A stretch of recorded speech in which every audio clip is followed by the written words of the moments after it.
Good evening, ladies and gentlemen. This is the School Building Committee for June 24th, 2014. We are here to discuss one particular issue, but we figured it was a great opportunity to we talk about where we are on budget and financial issues every time we meet. Budget documents were just recently updated to reflect the current state of things. So we thought we'd start the meeting with a review of where we are on the budget for the middle school project. And it's also a really good opportunity to share this information with members of the public who maybe haven't had an opportunity to hear how well the project has been going. And so far, it's really a very good story, and we're not finished yet, but so far, so good. And I've had discussions with both the selectmen and advisory about kind of sharing that story over the next couple of months with as many in the public as possible, because it really is a great project success so far. So just, Mary, I don't know if you want to run us through where we are on the budget and point out the changes that you've made and revisions since the last time we met. So included in the agenda package are two budget reports. The first is the total project budget, which is an outline of the original budget and the encumbrance of the $60,910,920, which was the appropriation for the project. The second column of the report is the committed, which means that's a tally of all the contracts or commitments that we've made through POs or other agreements with vendors and contractors for work on the project. Included in this is the project contingency, which includes change orders that have been executed for the project. So those are change orders 1 through 9. A couple of small dollar value purchase orders for the school district regarding the alarm system and some other items. And included in that is the 4 or 5 pending change proposals that we have for the project. We reviewed those briefly at the earlier June meeting, and we would project that we would have change order number 10, inclusive of those pending items, for your review and approval at the July 9th date. So this projects through the contingency all our expectations for change orders into the month of July. It does not project any costs for possible change orders associated with the demolition. Those will be items that we'll need to address as any hidden conditions are encountered. The expended line item includes all bills that have been paid to date, and that is through the June 4th meeting that we had. And those invoices have recently been submitted to MSBA for their reimbursement. So the original budget again was $60,910,920. We have committed through contracts $56,166,198.57, and we have expended to date $50,758,377.43. So as you can see through the report, we are tracking below budget at this point for the project. And thank you, Mary. So I would just point out, so this document that Mary just talked about and went through is something that we've used from the very beginning as we started working on the project. The second document that we'll talk about is something that we developed at really Tim's suggestion about 6 months ago, maybe. And Tim was very helpful in kind of helping to develop it. And it really tells the story of where we are in terms of, kind of how the project has progressed in terms of overall cost, anticipated net cost to the town, what we expect the MSBA will reimburse, what we anticipate might be, or known ineligible reimbursable costs at any particular point. So we can kind of track in real time what the actual cost is going to be as we move forward. Anything you wanted to add about that? No, I think that's right, and I think one of the reasons we developed it was, as you know, there's a split between what the town of Hingham pays and what MSBA, the School Building Authority, will contribute to the project. And as Ray said, there's a tiny portion of ineligibles, but that's sort of always the case. You have site costs, wastewater treatment plant. And I just wanted to be able to capture, particularly for someone who is interested, the cost to the town, and as Ray said, not just from the beginning, but after the bid phase, the cost went down. And in the bottom right-hand corner, maybe I'll leave it to Mary, but it allows you a couple of lines up to see the total project budget right now is 4.7 million under budget, and the cost to the town of Hingham is 2.566 million under budget. And to me, those are real numbers, and I assume they're real numbers for anyone in town. And so this allowed me, develop with everyone else, to break it out and show the real cost to the town, not just the project cost, because I think they're both in very good shape, and we're all very proud of that. But I think it helps understand it a little bit better. Right, and as we kind of progress, most recently in June, we got a change order kind of report, and it details all of the change orders submitted to date, and kind of details exactly what it was for, what the amount is, and whether they determined it was eligible for grant participation or not. So that second document allows us to track in real time eligible and ineligible expenses, so we can really know as much information as possible in real time and not have any huge unknowns out there. So, Mary, any woman? The only thing I would add for the building committee members is that previously we were tracking the grant ineligibles column based on the reimbursements that were received from MSBA based on invoices that were submitted to date. For the purposes of this meeting, we've adjusted that to include future projections.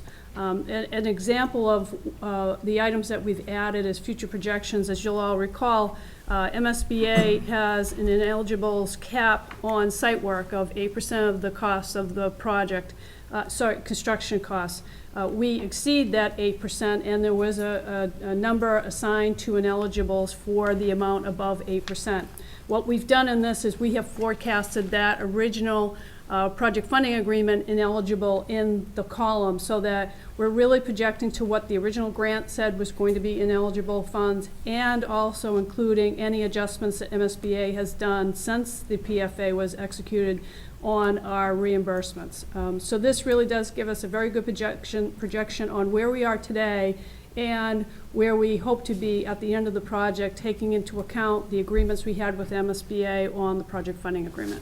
Right, and I know that, the folks who will watch this perhaps at home on tape won't have the benefit of looking at this document, but we'll make sure that we get this up on the website, and we'll update it regularly. And just to, just to summarize a couple of things on it. So town meeting in October of 2011 appropriated $60,910,920. Based on that number, the anticipated MSBA grant was about $25,900,000, with a Hingham net cost of just over $35 million. Following the bid in late March, early April of 2012, the bid came in just under $2.5 million under the appropriation. So as a result, the project budget was down to $58,414,000 and change, thereby reducing the MSBA grant, because it's based on a percentage, 43.87%, $24,800,000, reducing then Hingham's net cost to $33,600,000 approximately.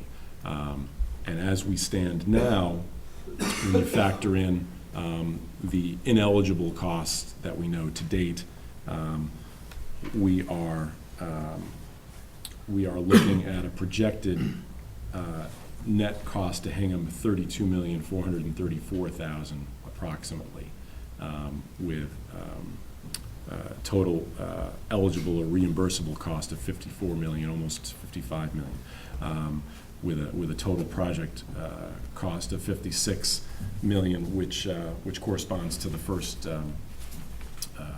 budget document. So, it's really this second document is really a benefit to track that, but it's really great to be able to see how we've been able to reduce Hingham's net cost by virtue of a little good luck through the bidding process, but also I think some very good project management by a great team that we have. And even before we went out to bid and before we went to town meeting, this committee spent a considerable amount of time doing value engineering. And just to refresh folks' memory, when we started with this project, the initial estimate was over $64 million. We went through a value engineering exercise that got it down to $61,749,000. And that actually, incidentally, was the number that I think the tax impact was based on. And then we went and did some additional value engineering to get it down to the $60,900,000 number. So really every effort has been made to keep costs down on this project and only spend money on things that made sense. And, I think, just to point out, so Sandra Cleary is not here, but of the 7 of us, 5 have been on the committee since 2006. Rob Busey and myself were appointed in 2011 to fill vacancies. So this group, even before we joined, has done a tremendous job with East coming in on time and under budget, and also overseeing the Plymouth River and Foster Elementary renovations totaling about $7 million. Again, just a terrific job by them.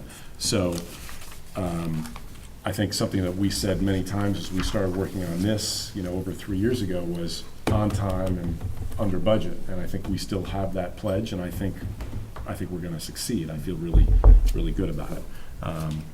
Yeah, and if I could just add, Yeah. we mentioned Mary, not here tonight is our design team. Yeah. And the contractor, and obviously, the bid, as Ray mentioned, came in very favorable to us, but they've been super, and they've been very hardworking. They've worked through some challenging weather. And another thing that really isn't in these documents, but the AI3 design team has such a focus and professionalism that their design documents are so tight that we don't wind up with a lot of contingency requests for, oops, we missed this, oops, we missed that. And so I'd just like to also say that the 2 of them, none of us swing the Yeah. hammer, we don't do bricks, we just, we sit here and watch over things, but there's a lot of people who bring their efforts to bear every day, and it's reflected here. They've helped us save, and you save money. Right. And I just to point out, so Ted Alexiadis is our town administrator. He's been able to sneak out of his selectmen's meeting for a few minutes to the extent some questions came up about the financial aspect of what we're going to be talking about in a few minutes. And in a few minutes, we'll ask PAR Corporation, who is our civil engineer of record on this project, to give a brief presentation. One of the things I wanted to mention at the outset, though, is I said in a school committee meeting last week, and I think I may have said publicly before, that I have been told that regardless of whether we come in on or under budget for this project, that we're still going to borrow the full amount that we can based on the appropriation. That's not really an accurate statement. Let me clarify that.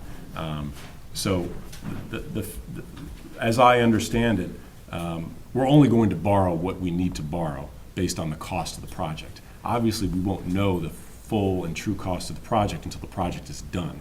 And as we have been going along, the town, for this project and for other projects, has been doing short-term, 1-year borrowing and getting remarkable interest rates. At some point when the project is completed and we can know the true cost of it, we'll go out and do that long-term financing to lock in long-term bonds and take advantage of that market.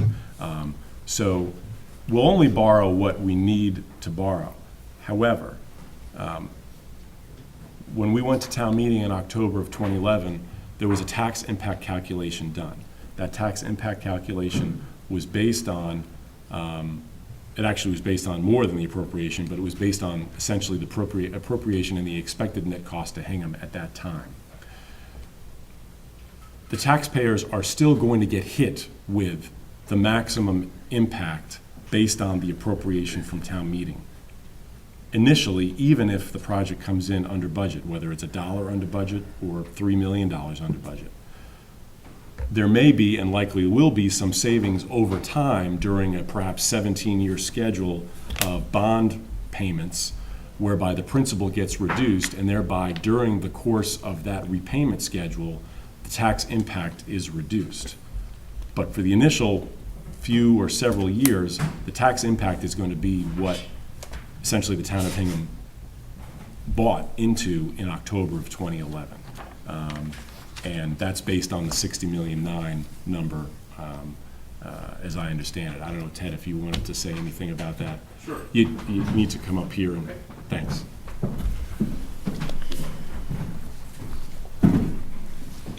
Thank you, Ray. You did a great job explaining that.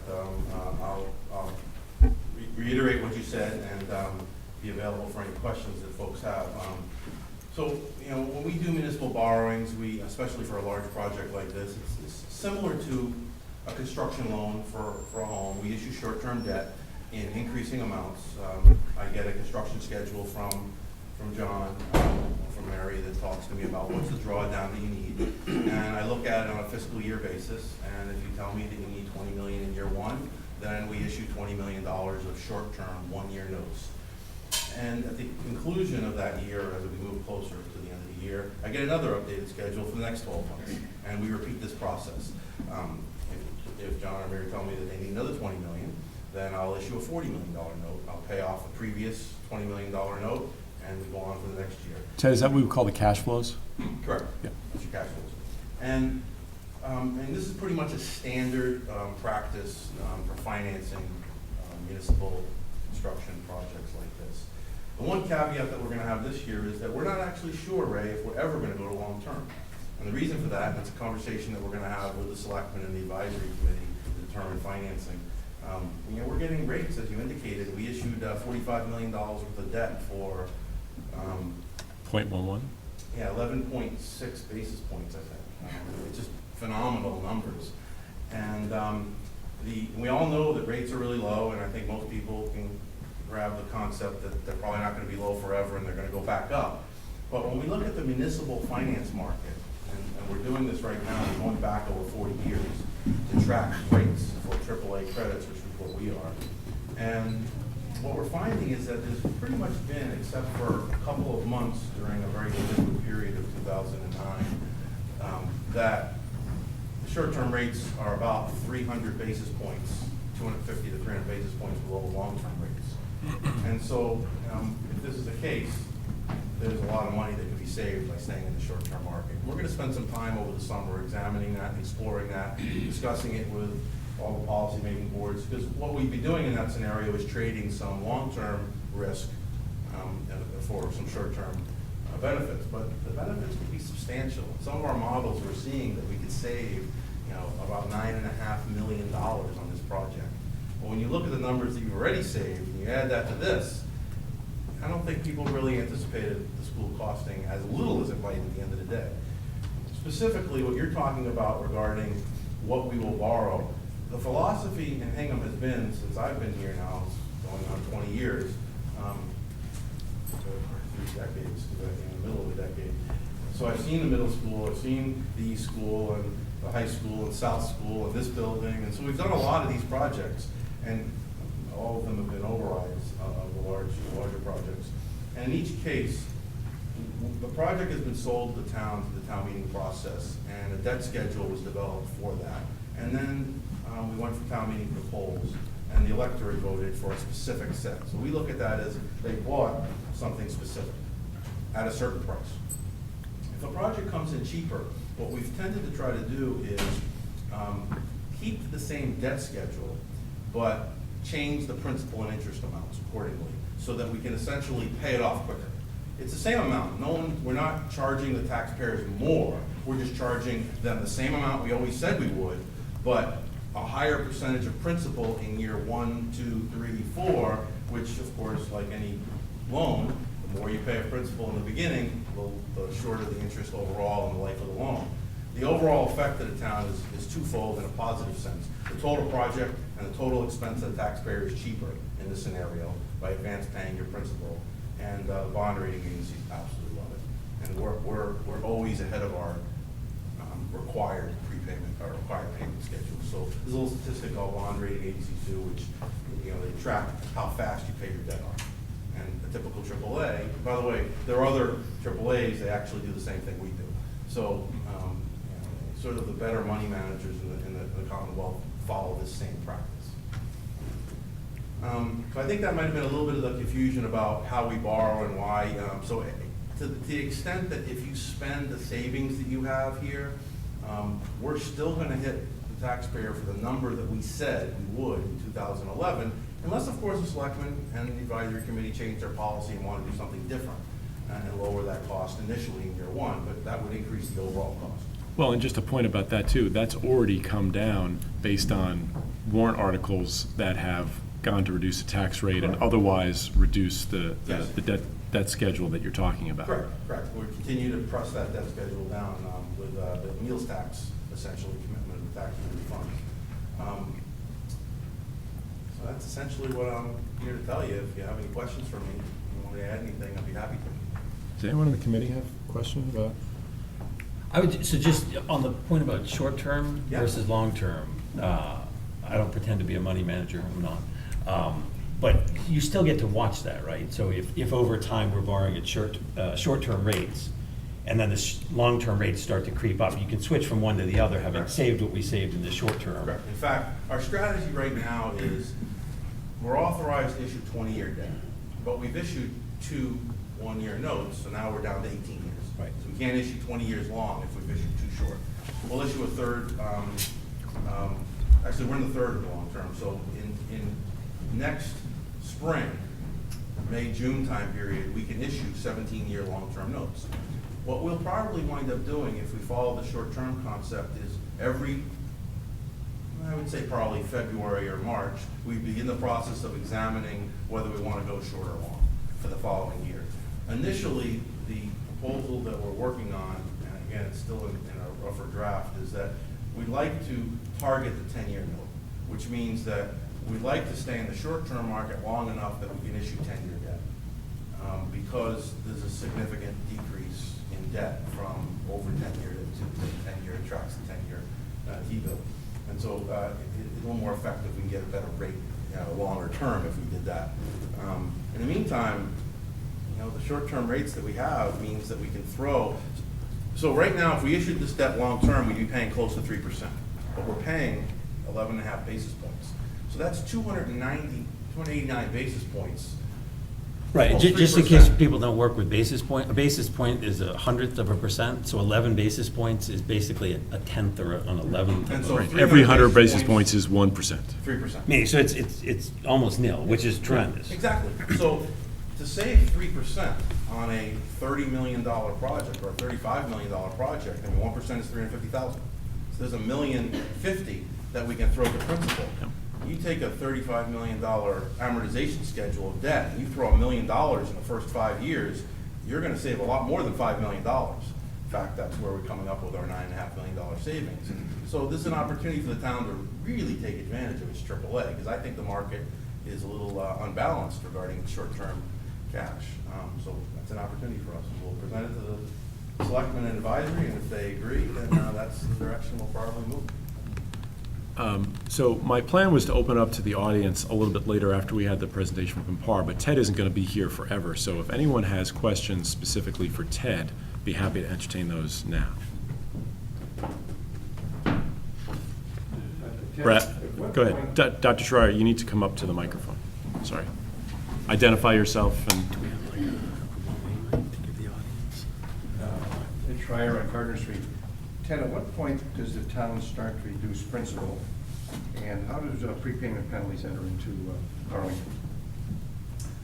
We'll begin to start reducing principal once the project is complete, and we make the decision to either go long-term, which will require a principal payment, or use our short-term methodology and be required to make that principal payment also. I should point out that for some of you who might look up the state law, no town in the Commonwealth can do what we're doing, except for the town of Hingham. We got special legislation about 4 or 5 years, 7 years ago, to issue short-term debt into perpetuity, as long as we make a principal payment after the 2nd year, which essentially means the town of Hingham is the only town in the Commonwealth that can issue variable rate debt set annually, which puts us in a pretty unique position and gives us some great market strength in that area. Prepayment penalties are non-existent in municipal markets.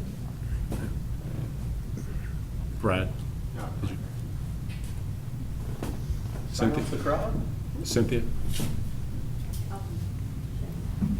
Ted, what is the current 10-year rate? Right now, the 10-year rate would probably be about 2.5, I think, 2.25, in that range. Thank you. Cynthia? Yeah, if you could, please. Just want to make sure we capture the voice on the recording. Cynthia Gale from 45 Lincoln Street.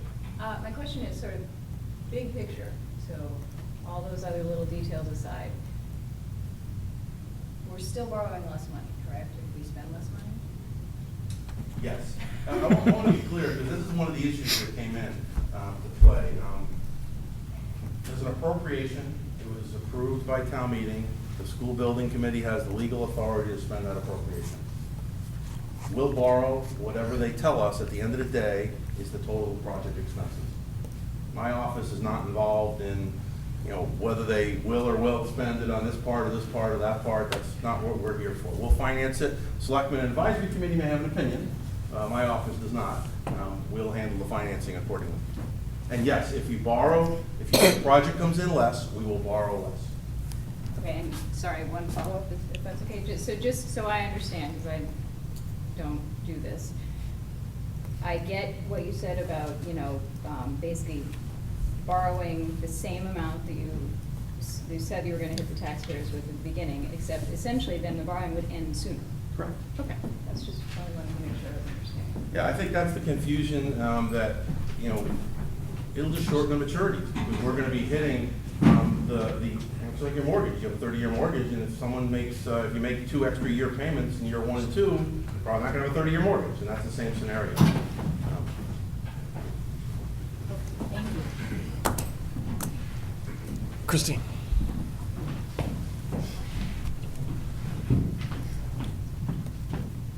Wires. Christine Falvey, 12 Isaac Sprague Drive. So, just to follow on what Cynthia was saying, because it's confusing for me as well. So the town would borrow, let's say, we end up saving $2 million, less than the appropriated amount from town meeting. So initially, the tax rate will be the same for everyone, but you're saying we'd start to pay the principal down quicker by the $2 million savings? No. No. No, whatever the committee concludes at the end of the day with their expenditures, I will borrow that amount to satisfy that funding requirement. If they spend 60 million, I'll borrow, well, of course, offset by state aid, but if they borrow 30, the net effect is 35 million, that's what I'll borrow. If they, only need 32, that's all I'll borrow. They'll give me that, and I will finance that accordingly. Separately, how we pay for this project is this was voted through a tax override, and the taxpayers approved in that election a funding schedule that we had presented to town meeting that called for a series of principal and interest payments. The first several of those payments, the first probably 15 of them, will probably be pretty accurate. Right. I'm thinking that 16, 17, 18, and 19 will probably be significantly lower, because we just won't need that much money, because we've saved it in a combination of areas.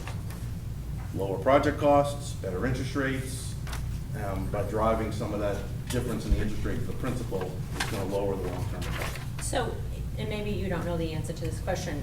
I mean, could you give us a ballpark on what you think that potential savings would be to a taxpayer on an average house in Hingham?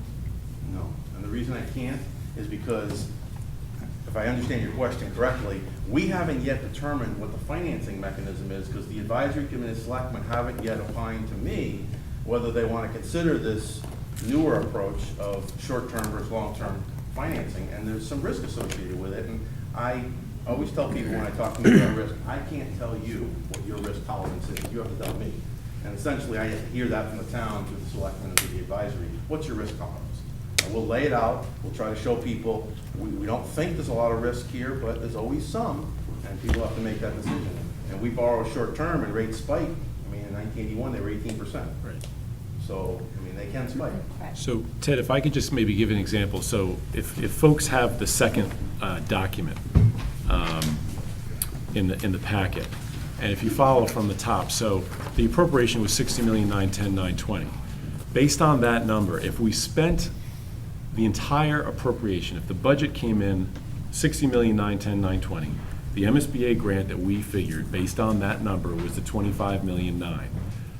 And then the net cost to Hingham would be the $35 million number. That's if we spent the 60,910,920 that was appropriated. After that, the bid came in almost 2.5 million under. So you can almost take that 2.5 million and put it over here, okay? It's almost off the table.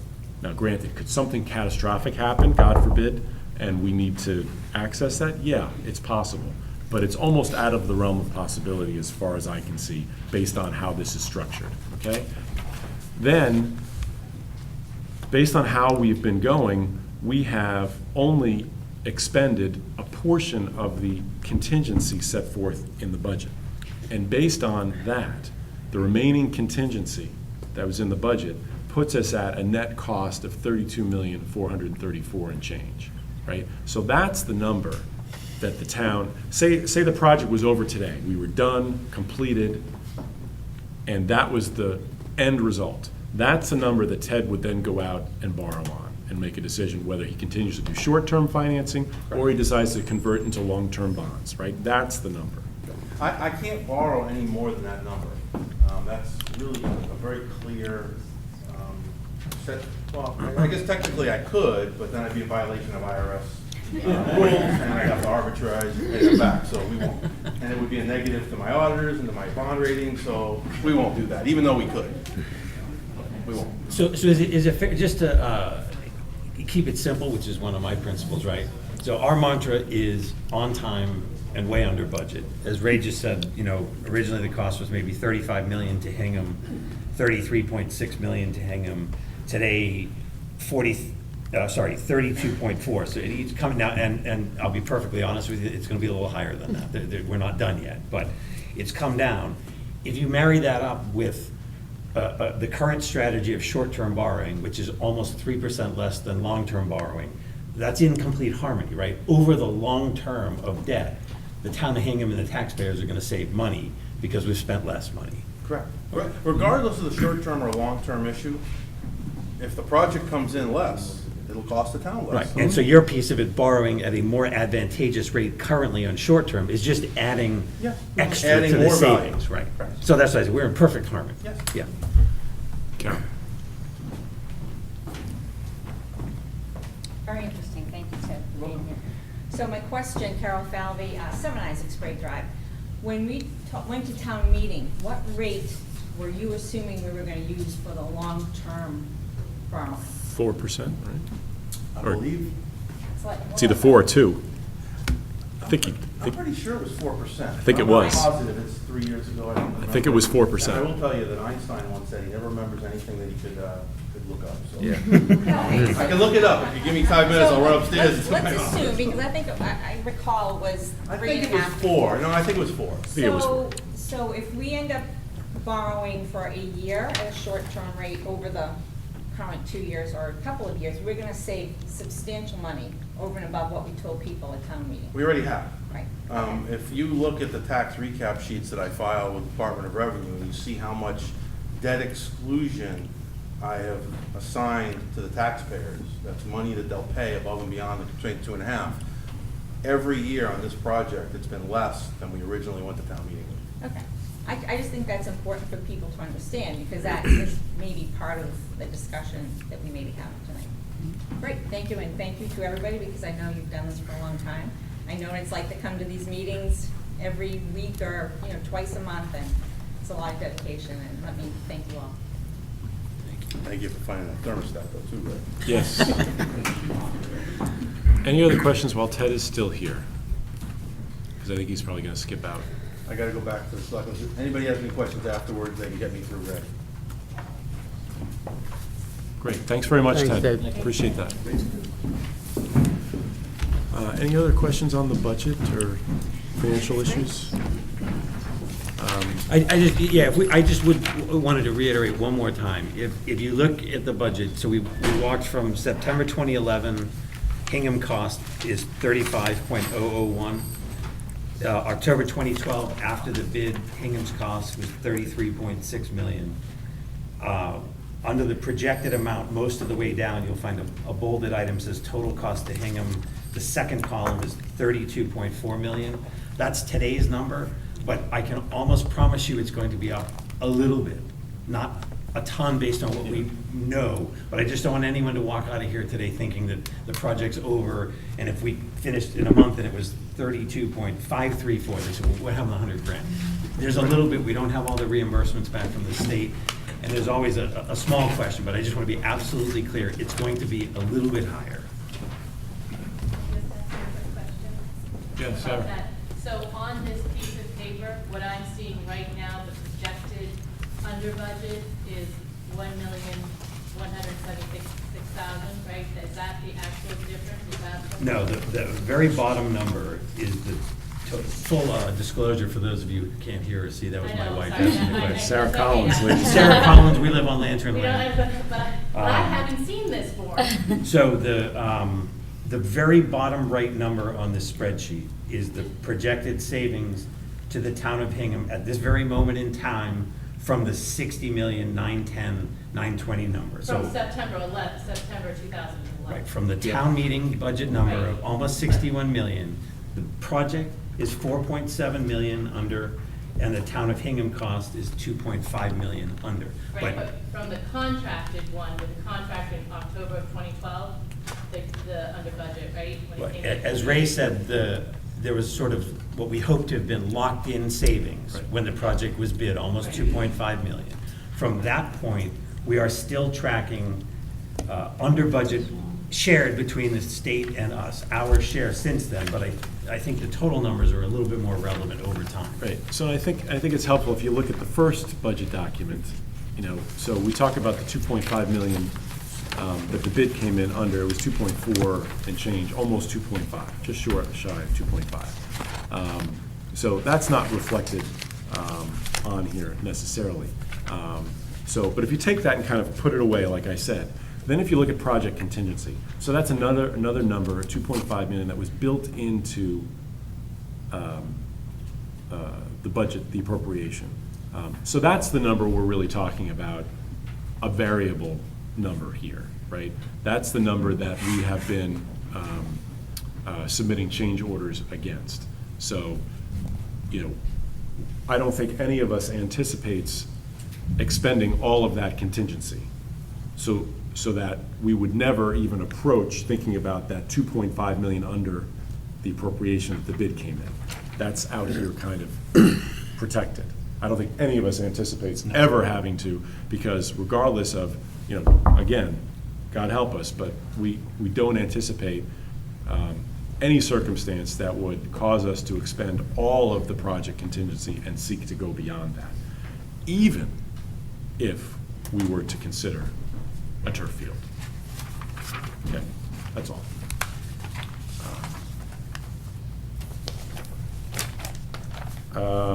Okay, so if there's no other questions on just that budget aspect, then we'll move on. And just some brief remarks, kind of introducing the topic. So I think, as I said to some folks in a school committee meeting recently and in building committee before, after the success of the opening of the turf field at the high school last October, I was approached by numerous individuals in town asking about how things were going at the middle school with the construction. Were we still on schedule? How was the budget doing? And, oh, by the way, any chance we could get turf there? And not just one person or 10 people or 20 people or 50 people, but hundreds of people have asked that question. So it got to the point where I said, gee, maybe I should mention this to the rest of the building committee and see if there's any interest in even talking about it, right? So we did broach the topic last December, and after discussing it briefly, decided that it was premature to even consider at the time because we were still several months off from the timetable where we would be doing demolition. And although we had identified a limited amount of environmental remediation that's going to be done in conjunction with the removal of some asbestos floor tile, you never know what you're going to encounter when you open up an older building, right? So you always want to make sure that there is contingency funds available so that if, you come across something, that you have funds to deal with it. So kind of put the topic of a turf field away for a number of months. And this spring, as you know, we had a ridiculously bad winter. And this spring was a very difficult start with the cold and a lot of rain. Fields in town were unplayable for weeks at a time. And there was probably a 10-day stretch in April where the only playable field in town was the turf at the high school. Youth sports were canceled. High school sports were canceled, and Margaret Conity, our athletic director, is here, and she can speak to that more if there are questions. I think she, said, gee, that turf was a godsend because we didn't have to cancel any games this spring because we had that turf. If we didn't have that turf, we certainly would have had to cancel, or, as we've done in the past, spent additional money for facilities outside of town. So based on that, during the spring sports season, a number of folks started coming back to me and saying, hey, how's the project doing? What about that turf field? Is there any chance we could? So I said, you know what, let's see as we're getting closer to, the closeout of the project. And we still have plenty of work to do, obviously. The building itself is going through punch list right now. There's a temporary certificate of occupancy in place. There's demolition that's going to start as early as next week. Site work is continuing and will continue throughout the fall and perhaps into next spring, which is consistent with the original schedule for the project. But as we were getting closer, it seemed to make sense to me, based on the overwhelming number of folks who had asked that question, that I would revisit it or ask the building committee to take another look. So based on that, I suggested that we look at it again, and I asked our engineer to just tell me what would be possible and what's the order of magnitude in cost, so that we could look at it and, number one, consider whether we wanted to talk about it, and two, if it was something that were feasible and we wanted to pursue. So that's kind of where we are at this point. And we did talk about it at a recent building committee meeting, and we started to talk about the process. And it occurred to a number of us that 7 people, perhaps the perception of 7 people having control over such a large budget and being able to make a decision with a change that was perhaps several $100,000 might be a little inappropriate. So the idea to kind of make it a more public process was discussed. And so we talked about having this meeting as a start and having it televised, putting in notification of it in the paper. I had reached out and spoken with the selectmen individually about the issue. I have met with the officers of the advisory committee about the issue, and we have talked about scheduling meetings, public, open meetings, for some time this summer with both boards, where this issue would be raised and discussed and vetted, and those boards would be able to weigh in and let us know what they thought, if that's what we decided we wanted to do in terms of pursuing it. So that's where we are, and I just want to reiterate that folks in town meeting came out in full force to support this project. We certainly appreciate that, and we certainly think that they deserve, at the same time, the opportunity to hear what the proposal is and to weigh in on it, whether it's in opposition or supporting it. So with that, I would turn it over to Andrew Shagnon of Park Corporation and Art Eddy of Birchwood Design. They're our civil engineer and landscape engineer of record for the middle school project, to give a short presentation about kind of general aspects and benefits of turf, and then specific options that we could look at perhaps for this project. Thank you. As Ray mentioned, Ray approached me and said, hey, we're contemplating possibly looking at some synthetic turf at the Hingham Middle School. Is there any information that you could give me. And we started just pulling together some information for him. He mentioned that you guys might be having a meeting and he'd like us to come and talk to you. Art and I have been working on a number of these projects for a time, and because of that, we happen to have a presentation that we presented to a number of communities before. And I offered to Ray, I said, because we have this presentation together, if you'd like, we might be able to modify that presentation a little bit and give it to the committee. So that's the presentation we're gonna make tonight. Because of that, this first section might be a little bit repetitive. Obviously, you know us because we worked on the middle school, but I'm Andrew Chagnon from Park Corporation. As I mentioned, we've done a number of these projects. We worked on the middle school project also. We've done some work, some management work on the high school fields project, and we also worked on a few of the other school projects with AI3 in town.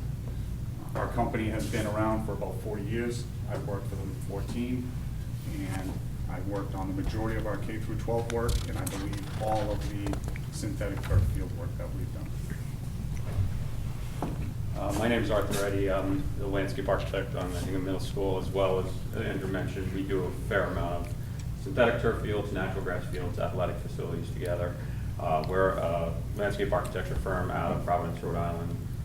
We've been in existence for 3 years, but I've been in the business for 15 to 20 for a long time with a number of different firms as well. As we just mentioned, we've obviously worked together on a number of projects. I believe over the past 5 or 6 years, we've designed somewhere over a dozen synthetic turf fields, as well as numerous natural grass fields. Some of those have been associated with school projects. Some of them have been standalone turf projects. We've done, in addition to football field, multi-use fields, we've also done softball fields, baseball fields, and synthetic turf. Now that we've kind of rehashed who we are, we thought we'd talk a little bit about why you might want to consider synthetic turf. The first main point that we generally like to talk about is durability. I think you've probably all seen natural turf fields with wear spots in the field in front of the goals, or at the center lines, those type of things. Turf offers you a much more durable field. Because of that, you can actually play on it longer. As I think Ray was mentioning, with the high school field, you're already seeing an extended season. You can start earlier in the season, you can play later in the season. The fields tend to be more available in inclement weather, which is one of the reasons why you can extend out the season. You can play on it in rain, as opposed to, you can picture a soccer field with that wear spot I just talked about. It's raining and muddy, nobody's gonna play on that. Whereas this, if it's wet, you can play on it. Art and I are familiar actually with areas where they actually will plow snow off these fields. I'm not suggesting that you consider doing that or that you would do here, but we are aware of places that do it. And if you look at what you should be paying to maintain a natural turf field, and you look at what you should be paying to maintain a synthetic turf field, the maintenance cost for synthetic turf tends to be less than the natural turf field. Going from that, from how well it stands up, talk a little bit about availability. Generally on a natural turf field, you probably shouldn't be playing on it more than 24, 25 hours a week. And you've got a season of about 25 weeks long. The reason why you don't want to play on it any more than that is you want to rest the field. Again, you don't want to have those wear spots that become unrepairable. Whereas with the synthetic turf, if we look at the same 25 hours a week, just based on being able to extend out the season, you're looking at more like 44 weeks of the season that you can use it for. Although not reflected on here, you also could use it more hours per day. More than 4 or 5 hours per day, certainly during the week, if you had enough light to do that. And certainly on the weekends, on a Saturday or Sunday, you'd be able to do it, use that for longer. So the bottom line is, what you end up with for a field such as yours is that synthetic turf field would virtually be 2 fields when you look at how much time you get to use it. And then we look at value of it. I will mention this pricing is in a vacuum. This looks at a brand new natural turf field or a brand new synthetic turf field. We'll talk in a little while specifically about your project. But if you look at the base cost of construction, the materials that go into construction, the total construction cost. For a natural grass field, you're looking at somewhere around $370,000. Synthetic turf, somewhere around $850,000. That's your kind of a rough order of magnitude comparison. Then if we look at how that plays out over a certain period, and we happen to pick 30 years. So you would look at maintenance. Usually you should be spending somewhere between $30,000 to $50,000 a year on a natural turf field. Fertilizers, pesticides, replanting, those type of things. And on a synthetic turf field, there certainly are maintenance costs. You sometimes have to replace infill. You need to rake it from time to time, wash it down from time to time. Those cost around $8,000 a year. So if you look at that over 30 years, it comes out to about $1 million of maintenance for the natural turf field, about $250,000 for the turf field. And then if you look at, out of that 30 years, having one replacement of each one of those fields, replacement of the natural turf field costs just about the same amount as it did to construct it to begin with, taking the whole thing up and rebuilding it. Whereas the synthetic turf field, you should be able to peel back that turf and infill. The drainage and soils that are below it should be fine. Replace the turf and infill on top of it, and that costs us about $350,000. So if you look at it, you're probably somewhere in the vicinity of a wash between the synthetic turf and the natural turf over, say, a 30-year span. You can see that there's a difference here. Keep in mind these are order of magnitude numbers, so I think it's fair to say it's about a wash. So with those things in mind, we took a look at your field and said, how might we, if you were to determine you wanted to consider synthetic turf, how might we be able to accommodate that synthetic turf at this site? Art's going to take a couple minutes to talk about that. If we look at what the current middle school is scheduled to get in the end, if the synthetic turf doesn't go through, this is what would be there.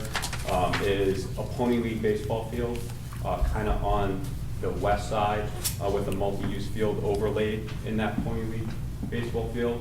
And then up on top would be a smaller kind of multi-use practice field. Just so everybody understands what we're looking at, the outline that you see is the outline of the existing building. Here's the corner of your new building and kind of the turnaround in front of it. And here's where the field will sit: baseball, multi-use, and then a smaller field here. And one of the things to talk about as you move through the site, so it's clear, this is also not a flat site. So the school to the west, which is here, is lower than the field, which is the baseball field here, by about 2 or 3 feet. That field is retained by a wall in the future. And then higher up, 6 or 8 feet by corner, is this next field. So it's not a completely flat site. You couldn't just lay across that whole area. We'll talk a little bit about what that means. So first, we looked at a new synthetic turf multi-use field that would be 180 feet by 330 feet with a 5-yard runoff, as well as a complete new Pony League synthetic turf baseball field. So this overlaps that field, gives you more room, and allows that whole area becomes a synthetic turf surface. So that allows, obviously, Pony League baseball, but as well as the multi-use field. And on that field, you can play soccer, lacrosse, both boys and girls, as well as field hockey on that field there. Then we looked up on that top portion, what would that look like if we move that field up into the top portion? That synthetic field would be a little smaller. There's some constraints there. We have wetlands to the west, and then the wastewater treatment facility to the east. So that field would be 180 by 330, and that really accommodates kind of a small soccer field. It falls just out of the range for girls and boys lacrosse, but also could be used as a practice field as well.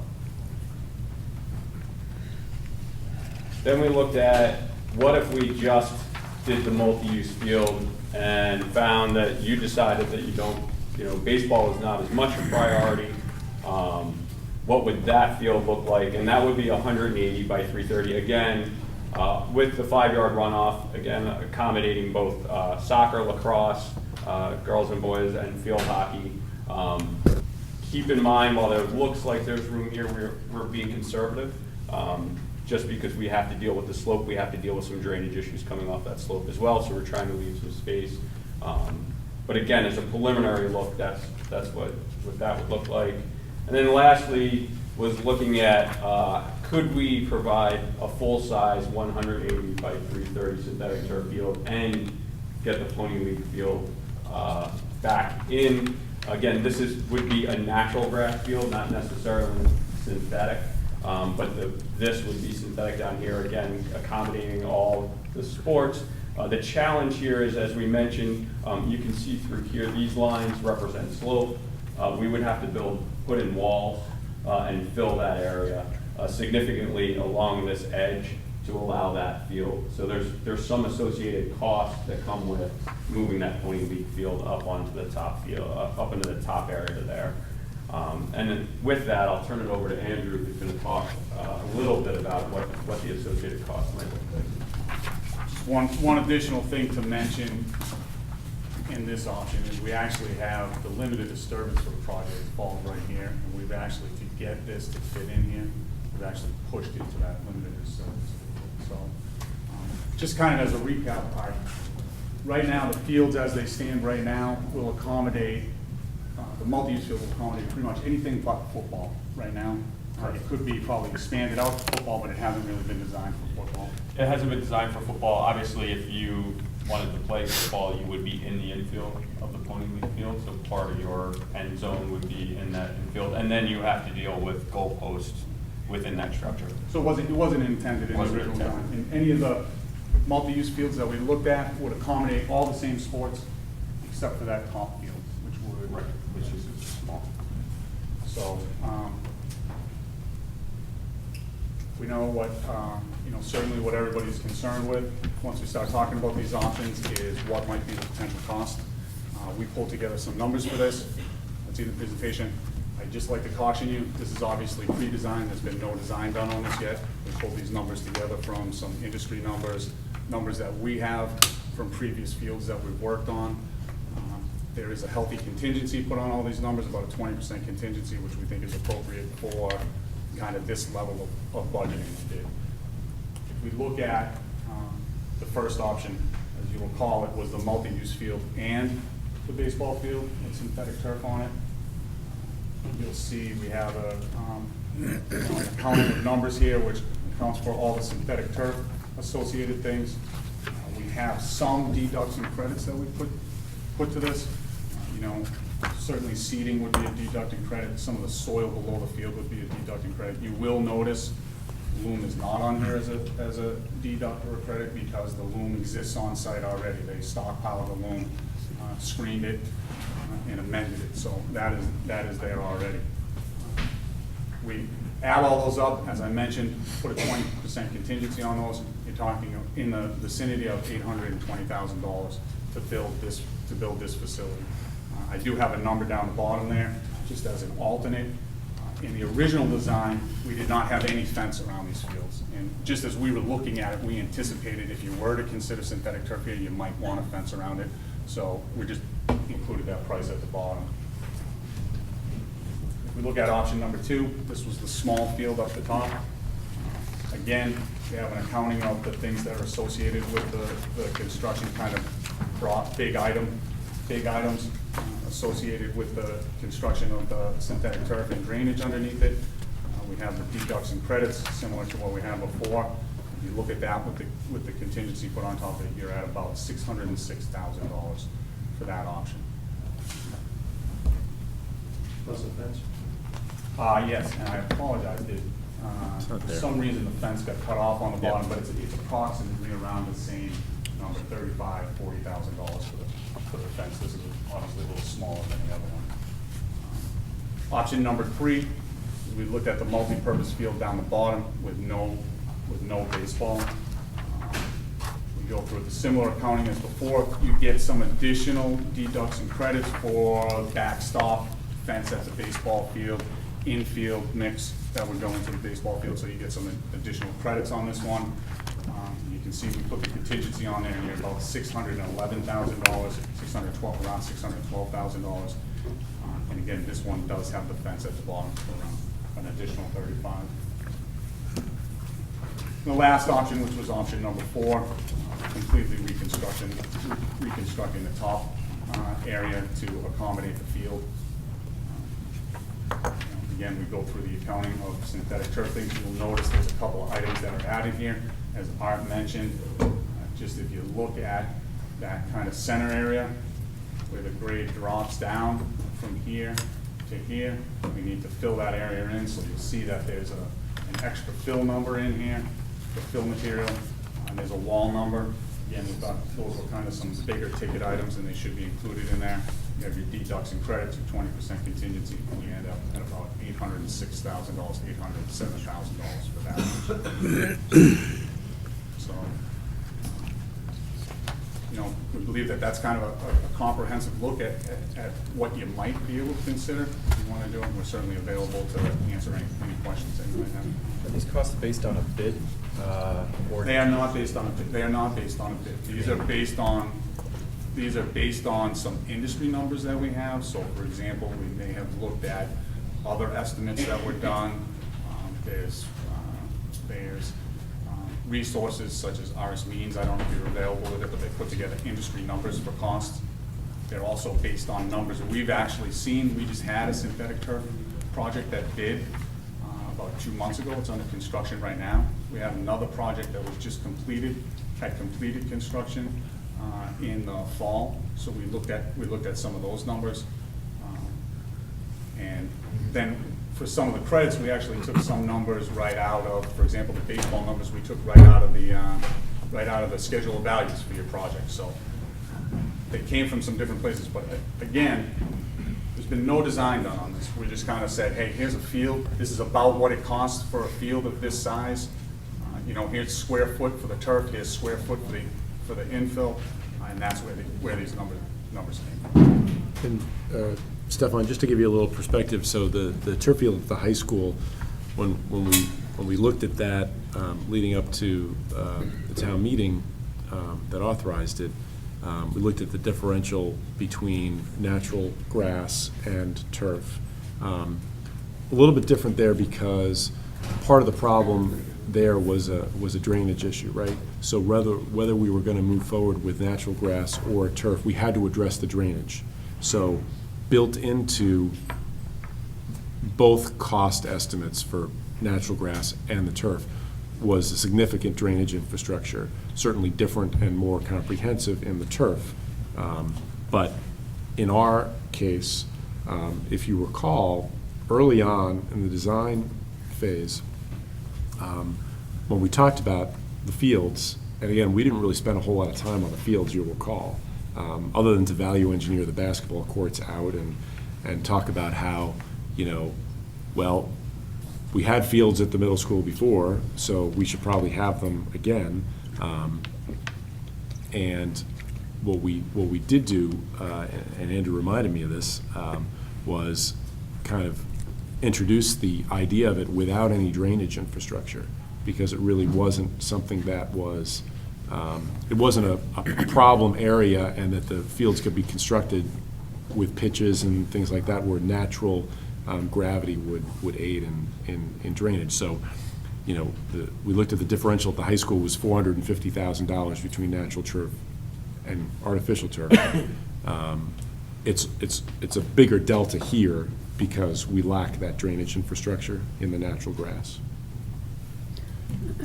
Yeah, just to add to that, there's a number of reasons why, and it's why I mentioned those first numbers are kind of like in a vacuum. If you were looking at building a brand new turf field today, you didn't have a project going on versus a brand new synthetic turf field. Those first numbers that I talked about that had that kind of 370 and 800 something $1,000 number. I mentioned that those are in a vacuum for a reason, because your field, number one, like I said, we can't take any credit for the loom on this, because the loom was already from the site. It's been screened, kept on site. As Ray mentioned, there were some drainage changes made during design where we decided to have catch basins and pipes as opposed to under drains. And you bought this as part of a much bigger project. So you know, all those things kind of come into play. That's why I said, you know, these numbers are just in general. If we're talking, we're gonna talk specifically about your project when we get to the end. In terms of the credits that are identified, are those taken from actual numbers or are those estimates on your end as well? Some of them are taken from actual numbers, some of them are estimates. The seed, we just took a square yard number for Based the on site, those and took a seed number. I think even the fill underneath there, we just took a square foot number. Any of the baseball numbers, there was actually a nice breakout in the schedule of values that we were easily able to come across, and those numbers, I think, came right out of the schedule of values. Thank you. On the option number 2, which is sort of that smaller one all the way up at the top, is it fair to say that that's like not a Title IX field because of the smaller size? I believe, I'll let you answer this, I believe it would just accommodate soccer. But Yeah, not, I mean, the issue is the size, it only accommodates really a soccer. Right, but I mean, it was size always field. projected, even with a grass surface, to be a pretty small Correct. field. Yeah, it was So always good- it was I just want to always- be clear with, you know, if people are thinking about the Yeah, option, that. relatively to what was designed originally, that's really what was gonna be generally there. What happens with that field is the shape and runoff because of the edges. Right, and we also then, and yeah, I think you said you have issues with the, I forget what the term was, but the non-disturbance zone, we wind up into there a little Yeah, bit. right, so- there's wetlands buffer on one Right, side. so I mean, there's that one wastewater sounds treatment- tricky, kind of all wastewater- over the wastewater place. treatment plant on the other side. So, Well, so what I guess what I was driving at is like, if I just, for the sake of argument, cross that one off the list, because it seems small and it just doesn't seem as compatible as the other ones. You have, the other 1 and 4 that come in, if you add the fence in that, although we get some credits, you know, 860 something is very quick math. And the 4th one with the grading issues and a fence would be maybe 840. So those are very compatible with your sort of generic 850 number. But then the number 3, where you lose the basketball field, so you get some extra credits, is more like 650. So that one just seems to me a lot less. And does the baseball make up all that difference, or? The square footage on the baseball is pretty substantial. So you're talking about a pretty substantial amount of extra turf, which also equates to drainage-based stone, finished stone. So when you add that and conglomerate, it is actually a substantial number of what you're, but keep in this instance, as option 3, you no longer have opponent league baseball fields. You're losing an actual surface in this instance. And that Right. credit's reflected in the yeah, it is. And that was the, you know, looking at these options, that was the thing that was disappointing me, obviously, is losing the baseball field. You know, we have a baseball field in the design because we had a baseball field, such as it was, existing at the middle school location before. You'll recall, we didn't really have any in-depth discussion about, gee, we should have a baseball field or not, or it just, this is what the AI3 came to us and said, this is what you had, so we suppose we'll. And just to add on to that, you know, there's been some suggestion, well, you know, we didn't talk about a turf field when we went to town meeting. That's absolutely true. Okay, absolutely true, and I think that's why, you know, we're having this meeting, we'll have other meetings, and we'll talk about it in a process. But we also didn't talk about any other fields at that town meeting, and in fact, if you look at the warrant article language, there's no mention of athletic fields whatsoever, natural grass or otherwise. So it's talking about building a school under the MSBA's model school program. And the reason why we have athletic fields associated with that is because we had them before. And the idea of maybe putting turf in there is, you know, kind of the idea of an opportunity for the town, right? So. I could not tell from the drawings where the 100-year flood zone line is. Does that come through any of these fields? And is there an issue with that, with turf? we have not, the only option that we went beyond the limited disturbance from previously is option number 4. No, 4. Oh, no, they went that. Hold on, I apologize. With the baseball field? Yeah. Yeah. Which is So the in this option, we actually go beyond our limits of disturbance. So you had a limited disturbance Mhm. right along here, a tree Right. line, and we've gone into that limited disturbance somewhat. The buffer zone falls, I believe it's this dashed line right here. That's right, yeah. We did not change in any of the options the limited disturbance on the side. You know, we do think that there's likely some permitting that would be required with this. you know, we would make some modifications to the drainage system. Ultimately, all your discharges would remain the same and where they go would remain the same, but we think it's likely that you would have to go back to the Conservation Commission to discuss that. I'm not 100% sure, but I think it's probably likely you would have to go back to the planning board to discuss the change. And are any of the options, I mean, the one that obviously goes beyond the limit of disturbance would be, I would think, from a permitting standpoint, more of a. More challenging. More challenging, but generally it would be, you know, you're not changing too much, you're just changing some of the drainage configuration. In terms of the runoff, it would be comparable, is that correct? Correct. I don't think that we'd have an issue making the drainage work, and it doesn't seem to be like a huge permitting issue to me. I would say during design, we did have meetings with the people who are live in the neighborhood back here. We did talk about this line of disturbance and screening along here, so certainly I would think if you were gonna disturb in that, you would need to have that conversation again. What about, I know there was one proposal in December, and that also addressed the force main that comes through the lower field. I don't see that addressed in any of these, so is that, how does that factor in? I think there was some notations about the force main would be under the turf field as opposed to under a grass field, and so maybe it's just a caution to a lower level field? So underneath this field is actually your leach system, your infiltration system for the wastewater treatment plant. Wastewater treatment plant discharges, goes underneath this field is where the system is. So there's no issue, and some people have asked this question to us, there's no issue in having synthetic turf over that from a permitting point of view. But you do need to be aware, so if you needed to access that septic system for some reason, then you would need to actually peel back the turf, access it, and then put the turf back. So we had talked a little bit about it, I think when we were asked the question back in December. So just our kind of thought process through it was, so if you have a natural turf field, you're gonna excavate in that field, make any kind of system repair that you would have, then you're gonna backfill it, then you're gonna replant the field, and then you're gonna wait an entire season before you play on that field again. I don't recall if we ever pulled any numbers together for it, but I don't think it would be much different to pull back the turf, excavate it, fix it, lay down the turf, respread the infill, and then you can actually play on it the day that you finish. Right, so when you say any numbers, meaning like there was a project number attached in December, but you mean just There the was. cost of repair?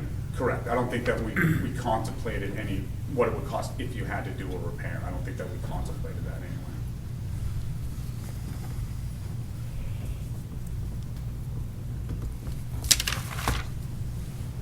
What's the only other, I know you had a list of a lot of high school projects, and so the biggest field,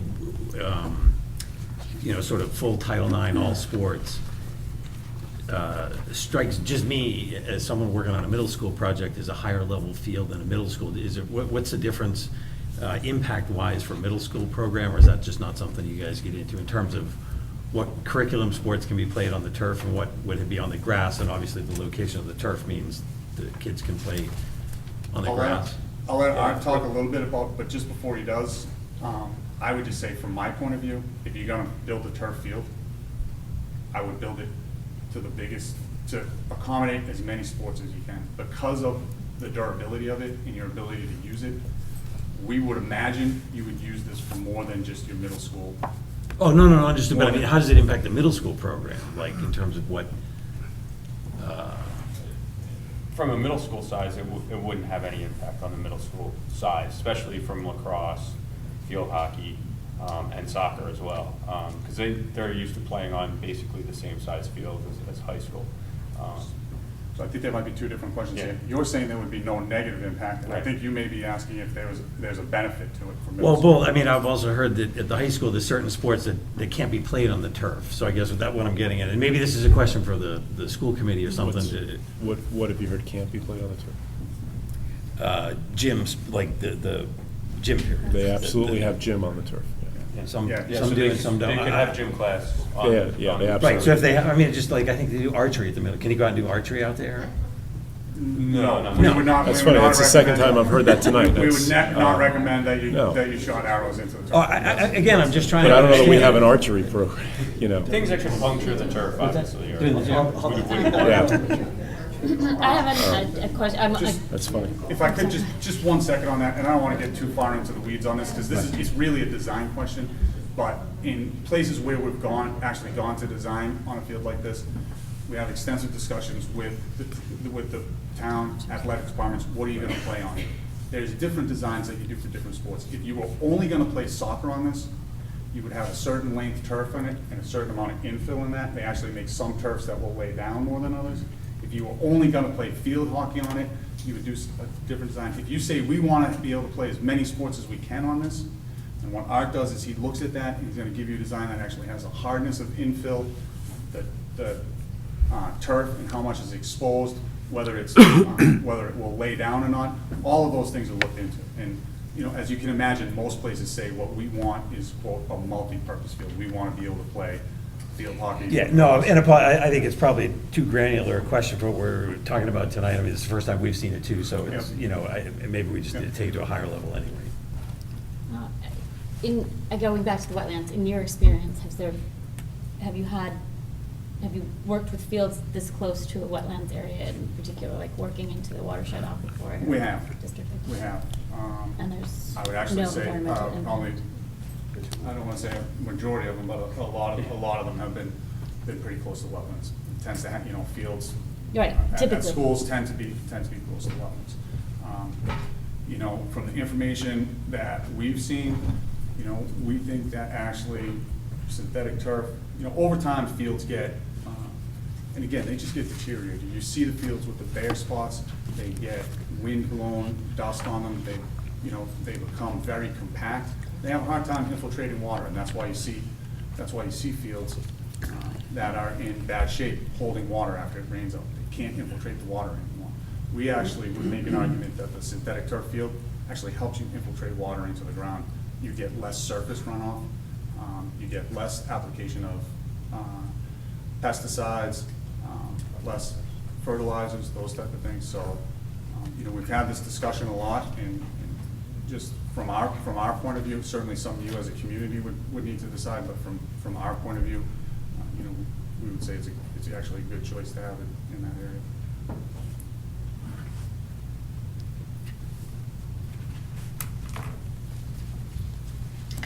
John Ferris, do we spend $35,000 a year per field for maintaining?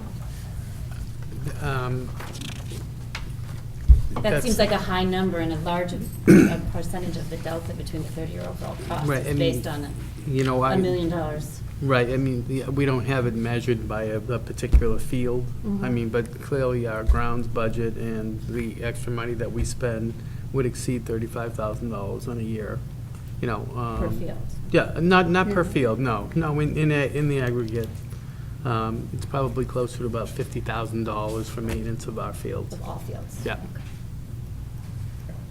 I would tell you, in our experience, most communities don't necessarily spend the amount of money that they should on their fields. It's one of the things that leads to premature deterioration of the fields, and why some of those things can be helped by a synthetic turf. You know, I should add too, I mean, that's right from our operating budget. That doesn't count the fact that the town mows and does other maintenance aspects to the field, you know?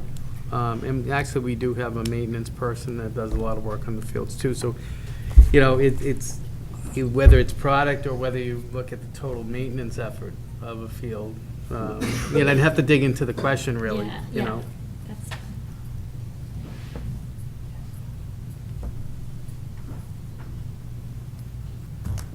Any other questions from the committee? Anybody in the audience have a question? Marissa?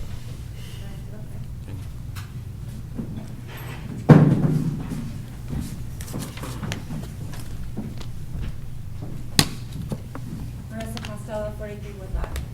You said that the turf fields need to be cleaned from time to time. Can you be more specific on that? Sure.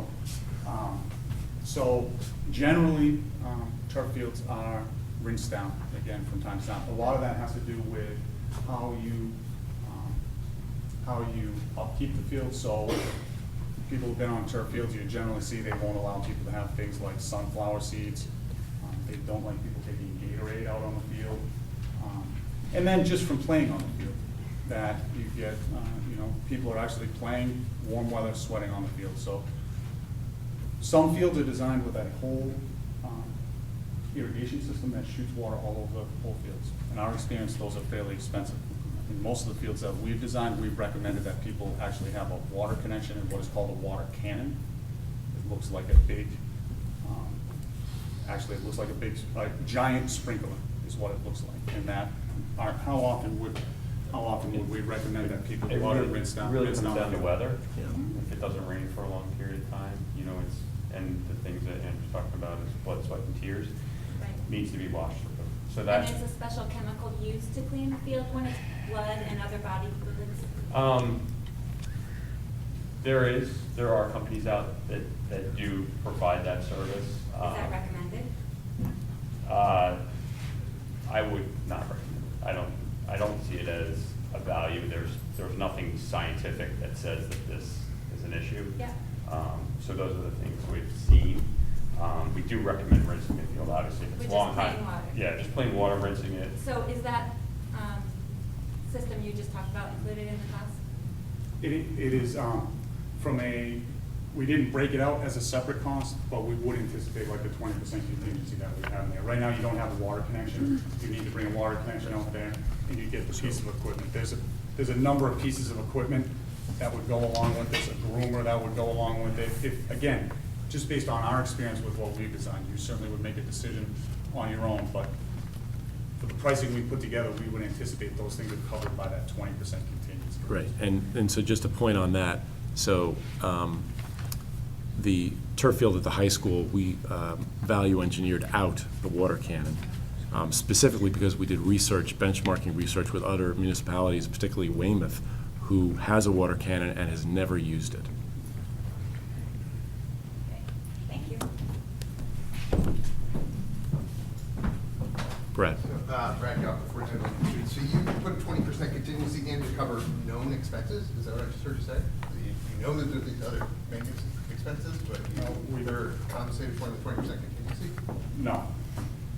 What we know is that likely if you decided you would take this to design, that there's gonna be some things that will get put into this design that we don't know about now.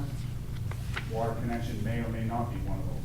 As Ray just mentioned, he said they value engineered the one out of the high school. So again, I would just repeat. You mentioned grooming equipment, you mentioned possibly water. I mean, there was a long list of things there you said you're gonna need. It comes with a groomer. It's in the 20% contingency. I don't understand if it's known to be needed to be expended, or at least in some way, shape, or form. Why is that a contingency? Well, they're all things that the town would make a decision whether they wanted to include in it or not. Again, this was a. But wouldn't we make a decision based on the budget? I mean, it just seems like you should put everything you know in the budget and then add a contingency, not say, well, we know there's some other things, we'll call it other, and it's just in contingency. It doesn't, that doesn't match the. So if I could, definition of a contingency. right, if I could, Brad, if I could, so that would be done when if we were to move forward and produce a design.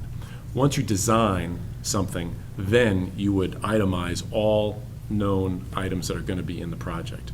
Then there would obviously be a contingency outside of that, and that's consistent with the project at the high school and consistent with this project, right? What he's talking about, because what we asked him to do was give us an order of magnitude without a specific design. So he doesn't know if we'll decide to put in a water cannon or not. So included in that 20% order of magnitude contingency, it could cover something like a water connection for a water cannon or some other attribute, okay? What I'm suggesting and what people have asked me about is, gee, why can't we get what we have at the high school at the middle school also, for use for the community as well as the middle school students? And what we have at the high school doesn't have a lot of those bells and whistles and additions that might be represented in that 20% number. So can I ask you just quick, of the things you mentioned, do we need at least one of those, or are those truly all options? They're truly all optional, like we could get away with none of them? There are options. For example, you would make a decision, now you have a synthetic turf field, you have a groomer that goes along with that synthetic turf field. You could make a decision that, hey, we have the ability to bring that to this field and ruin this field also, so we don't need another one. Or you may say, look, that doesn't make any sense to us. We're gonna have a balloon at both fields. But just so you understand, that is well beyond where we're at. Okay. So, Okay. I mean, just from our point of view, you know, the process usually is we're at pre-design. There's been no design done. We've offered you guys some budget, I some misinterpreted budgeting remarks. It sounded numbers. like you said there's a whole bunch of things to do, but now. So, Thank you. big contingency because there's been no design. As we walk through design, that contingency would get smaller as you had more normal. Right, more. Okay, thank you. Thanks, Andrew. Dennis?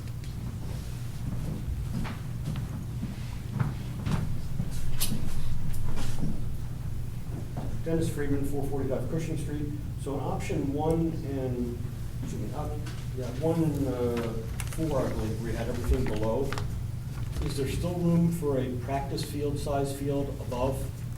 And 1 and 3. 4 has the baseball field out. 1 and 3. So, One, look, One and three would. 1 and 3 would. Whichever the ones that have wrong. Yeah, where the 1 and 3 would have that, what would stay in the project is that Grass. natural grass field. natural grass would stay there. Would stay there as part of the original middle school project. In option 2, you would actually keep, this would be synthetic turf. Well, we kind of scratched that one, but this would all still be natural turf. Sorry.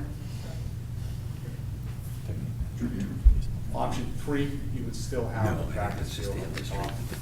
And option This one. 4, you would have, No baskets.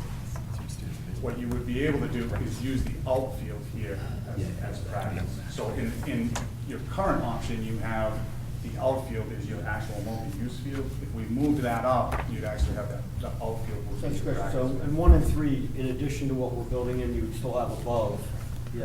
And the other question is, you talk about this Pony League baseball field. I'm just curious as to how that compares, or if there's a sizing versus like a regulation size softball field. Yeah, it's a little league field, Dennis. Yeah. It's a 60-foot field from base to base, rather than a 90-foot full size that we have at the high school. So when they call it Pony League, but it's essentially a little league field, and that was in the design now. And so, it's been a while since I played on those fields. Softball is smaller than baseball, right? So what is this regulation softball field? Also 60? So if we had a synthetic turf softball field there, would it be usable like for the varsity softball team? I don't actually think that's a turf field. I think that's a No, no, depiction. no, of no, Option 1. In option 1. Oh, sorry, yeah. In option 1, I believe if high school level softball play on a 60-foot field, then both that level softball and Little League baseball could play on it, yes. And it wouldn't have scoreboards and all that It stuff. would Correct. really be a practice where you really have some issue with the pitcher's mound. Okay. things like that. So I Yeah. wonder if that is-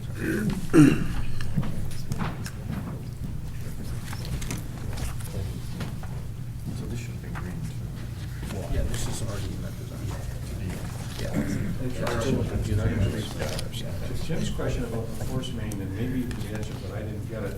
Right now in the middle of the field, there's a corral with some pretty extensive, I think sewerage equipment, septic Yep. above ground. Is that all below ground? No.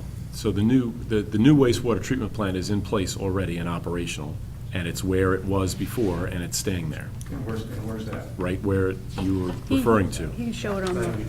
Right, the area there is where the existing wastewater treatment plant was and is, but it's new, and it's now operational. That kind of shows that expansion. Can you make that a smaller for the whole area? And I apologize, it would have been smart if I had put a, Scale. Yeah, that one might work.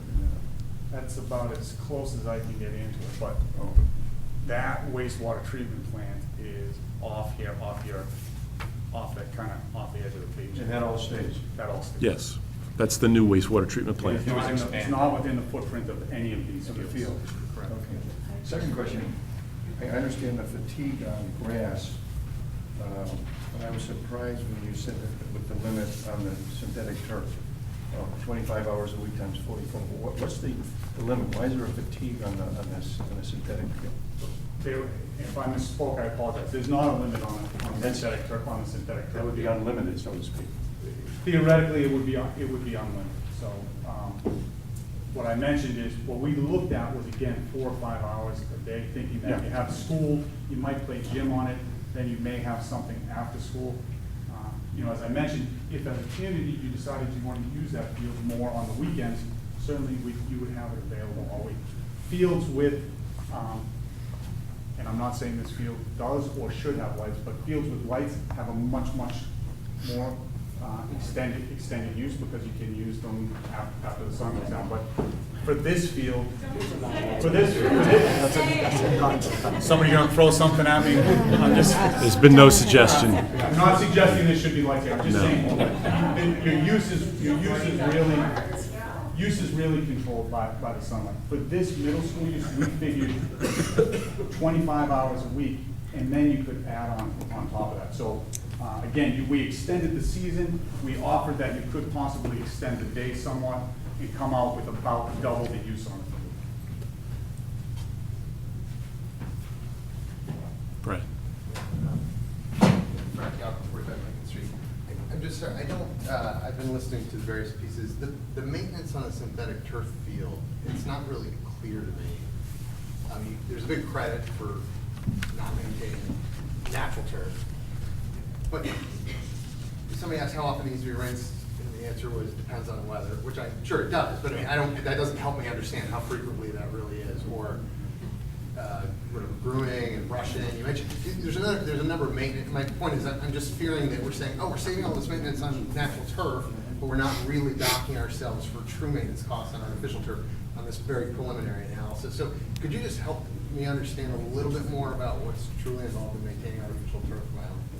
Sure. Help understand this better. Sure. So the water cannon as an average, maybe once or twice a month, really, based on rain and time and usage. But that's on average. Again, and that's an average. Grooming is, depending on use again, is once or twice a season. So that's maybe a 2 to 3 hour effort with a groomer, back and forth, sweeping. Really comes, again, based on use. If you have a really heavily used field, you might do it twice a season, you might do it once a season. There are some associated grooming, which is your corner kick areas, kind of in front of the lacrosse goalie box, where you have to go out and just kind of re-sweep areas. And again, that's a minimal effort. We use 8,000 because there's also kind of an escalated cost as rubber needs to be replaced, those types of things. So we're kind of averaging that across the life of the field. You do have some replacement. When you buy the field, it comes with rubber and sand to replace the field, but over time you may find it needed, but it's still minimal. So from that standpoint, that's where the minimal maintenance on that synthetic turf field really falls in, because you're not mowing it once a week, you're not fertilizing it, you're not watering it pretty regularly. You're not aerating it. You're not aerating it. You're not batching it. Yeah, I mean, there's, and as you mentioned, there's water costs associated with, and labor costs that are added into that $35,000 number that really should. And when we start to look at those fields, we're trying to compare apples to apples, right? We're talking about durability and playability. When you look at a synthetic turf field from the maintenance standpoint, the durability and playability are really high. To keep this field apples to apples, you really have to invest a lot of time and maintenance in to keep these fields playable at the same level. And what really should happen is those fields should come offline, right? And they shouldn't be played on. Natural turf. Natural turf fields should come offline, Right. and then they sit. So now you need another field to replace that field, and that's really where, you start to see the big differences. This field can be played on consistently with minimal amount of maintenance, and the playability is really high. So there is. And I think I wouldn't, as a financial decision, I think you alluded to the maintenance cost to truly maintain a natural grass field never gets done. Right. So you may not necessarily save that money, but the fact is, you look at the fields that we play on, And the grass fields, a lot of times they're in very poor condition. And that's because, you know, when budgets are tight, you're not gonna spend money on the way you're supposed to. And you're not gonna, and the biggest thing is you're not gonna not play on them, which is what you really need to do with a grass But field. that You need also to leads rest to them. your downtime, when we talk about use, is when you're not maintaining them, they stay muddy longer. Right. They're unplayable for longer periods of time, and that's really where you gain that hours of use in that time. And yes, you're right, I mean, are people spending that budget to maintain these fields? Most likely not. The things that happen and have happened is the popularity of lacrosse has taken what fields were resting and now they're getting played on. So now you've got fields getting double time where they were sitting before, and now they're seeing full, you know, kids are playing baseball and softball. Popularity of baseball and softball is doing this, popularity of lacrosse is doing this, and now those fields are really taking a beating and really actually require more attention. And that discussion of the maintenance cost comparison, that's consistent with the numbers that the school committee looked at during the project for the turf at the high school, in terms of a grass versus turf comparison.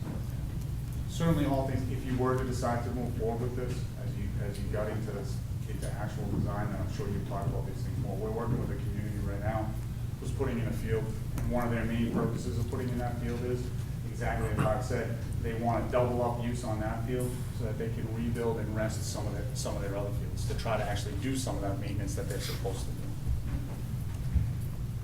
do. You know, maybe just one other point about usage. So the natural grass fields, I think we all know that based on the schedule that we had in the contract now, those fields would be planted, established this fall into next spring. And typically you need 2 growing seasons for a new grass field to be established, so that would be a spring, fall. So there would be no field playable at the middle school until spring of 2016. And that's what we had anticipated from the beginning.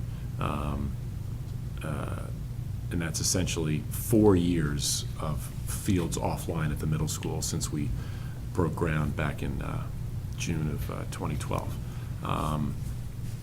If you were to construct a turf field in whatever configuration, it would be playable immediately when it's finished, whether it's this fall or in the spring, but immediate use, right? Sure.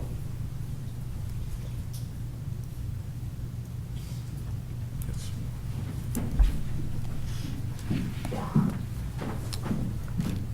Kate Mullen, 338 Main Street. After listening to everybody and they're asking questions, well, first of all, I should say thank you very much for your value engineering and everything, but I feel like that's a big but. I kind of like to look at the town's recreational facilities as well as their fields as an overall big picture when I'm looking at excess money that or it's not really excess money, but conceivably money. And when I'm hearing from like Dennis say, well, could we use that softball for the girls? Would that be a big enough? So maybe when you look at these fields and these sizing, how can the town use it? Ideally, I would like it better to, look at the town first and then go back to this, which we don't have time for that, I guess. You're thinking of this now. Yeah, I mean, the idea is to be able to fit, if we were to move forward with this, to fit it into the schedule that we've already pre-established so that everything kind of goes the way, we had hoped it would go. That's a good point about an overall plan. It's something Irma Lauder has talked about and many others have talked about, needing kind of a master plan for the town's athletic facilities so that we can, better understand what we need, what we can do about improving them, making new ones, and finding a better way to maintain them for the whole town. In terms of what would be most appropriate at the middle school, again, there are only fields in the project design because we had fields there. It's not part of necessarily the model school design, but certainly the school that we're based on, Whitman-Hanson, has fields, right? So that's why we have. I'm just thinking like a boathouse for the shells. I'm thinking of other things and Right, expenditure. and those are great things. Unfortunately, the money for this project can only be spent on this project, But that money would be not utilized then, correct? If I was understanding earlier. Right, but if we were to, for instance, start working on a project at the harbor or turf field at some of the location, perhaps Carlson or Lynch, which would be great locations for turf, there would have to be some other source of money found, which would be an additional tax impact likely to the residents. So. I'm just thinking the savings like this before spending it, looking, or if you are going to spend it, just going back to the various things within the middle school, because they do archery and they do Right. golf and, you know, things like that, how much green space needs to be. Sure, and just. The largest bang for the buck. No, that's a great point, and just a point, because someone else had made the point about, before you look to be adding things that are new, we know you value engineered a lot of things out of the project to get the cost down. How about putting some of those back? Well, I'd love to put some of those back, but we had to make a promise in order to get approvals for this project. And we promised that we would not add anything back that we value engineered out. Why? Why did you promise that? Because we were not going to get the support to move forward with the project unless we did. But now you have everything else. I thi- What's the difference between? Well, I think the reality on most of the, basketball court that you took out? I think the reality on most of the value engineered stuff is it came into play in the construction of the building, which is basically built. So they go back, well, meaning if there were things that were planned in the wall that were technology related, we can't go open up a wall. And I think Basketball court that you didn't put in, that could be put in. Right, and I think actually, and that's why I wanted to actually step away from my comments for a second about archery and everything else. When we have our meetings, there's usually not so many of you folks, which is just fine. But we tend to pick away at things because we're just really trying to understand. For me, the issue is much higher, and so to be clear, I'm indifferent on turf fields, to be perfectly honest with you. I like the turf field at the high school. I went to the University of North Carolina. We had intramural turf fields. I love turf fields. My concerns coming in, and it's why I'm actually happy to see a room full of people and help us think this through, is the process more than the question of a turf field. And I think Ray alluded to that at the beginning in saying, we're here to hear from the people whose money it is, because there's only 7 of us, and there's an awful lot of people in town who pay taxes. And so I think on some level, and that doesn't mean that if we get involved in a turf field, we won't have a million more questions for, a design phase, but I think it's a little premature to get that far down in the weeds, is all I would say. And to the value engineering piece, I would agree with Ray. In order to get to town meeting and make commitments to deliver a project that we thought was buildable, a 50-year project, we did make some commitments that when we took things out, it wasn't smoke and mirrors, that we wouldn't add them back in. And that's why we're here in a public process, to hear from the taxpayers and to ask all of you and anyone else who wants to help us think it through, what do you think about it? What do you think about a committee making it, I think looking at their numbers, if you took the sort of with the contingency, it's between 650 and 850. Is that a decision for us, or is that a decision for you, is probably the process point. Beth?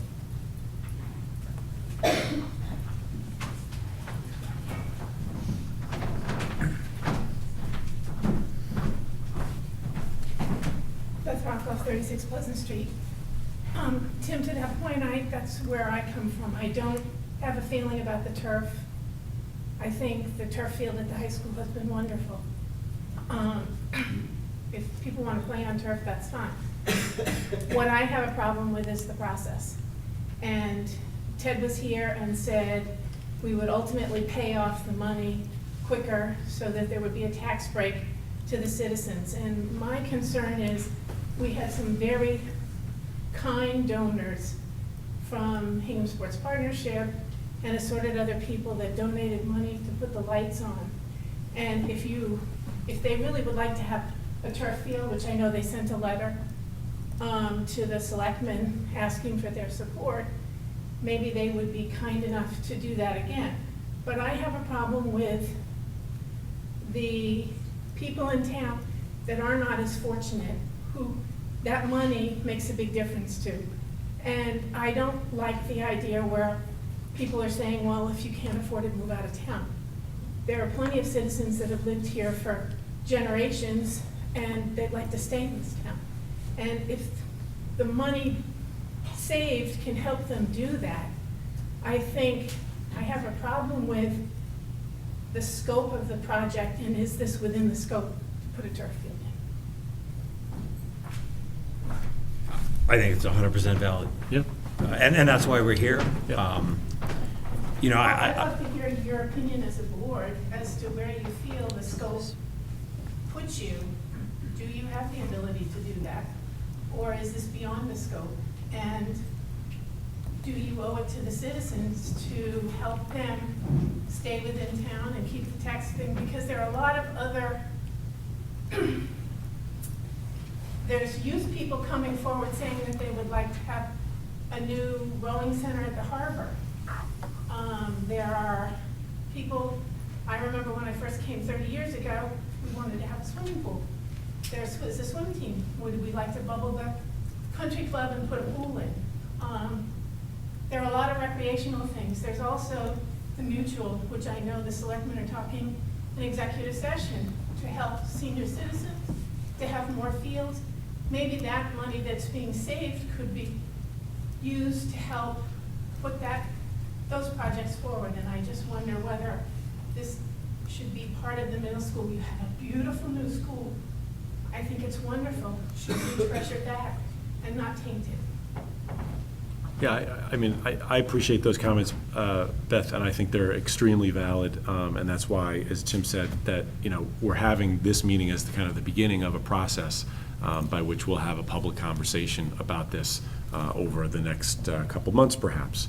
You know, what I would say to you, though, is I don't think it's fair to say that if we were to consider this, that it would taint the work and the effort that we put in on this project and the success that this school will be for the town of Hingham for generations to come. I don't think that's a fair thing to say.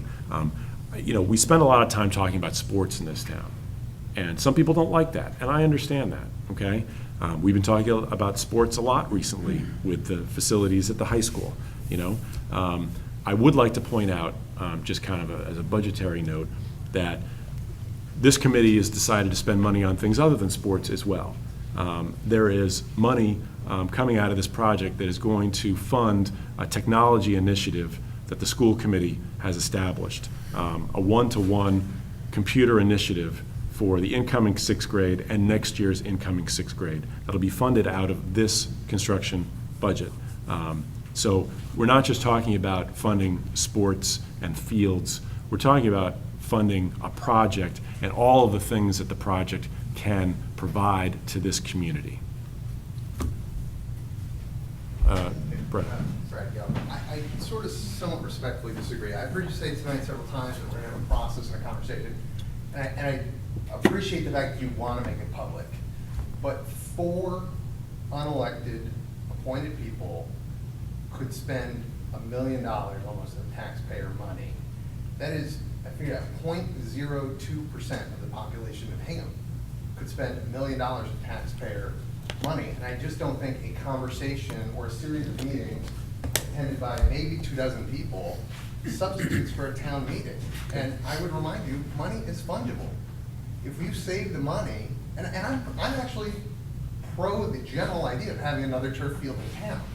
I don't think the middle school is the right place to do it, and I feel like we're rushing to do this in somewhat because we can. And I don't think the process substitutes for a town meeting. I think you should come in under budget.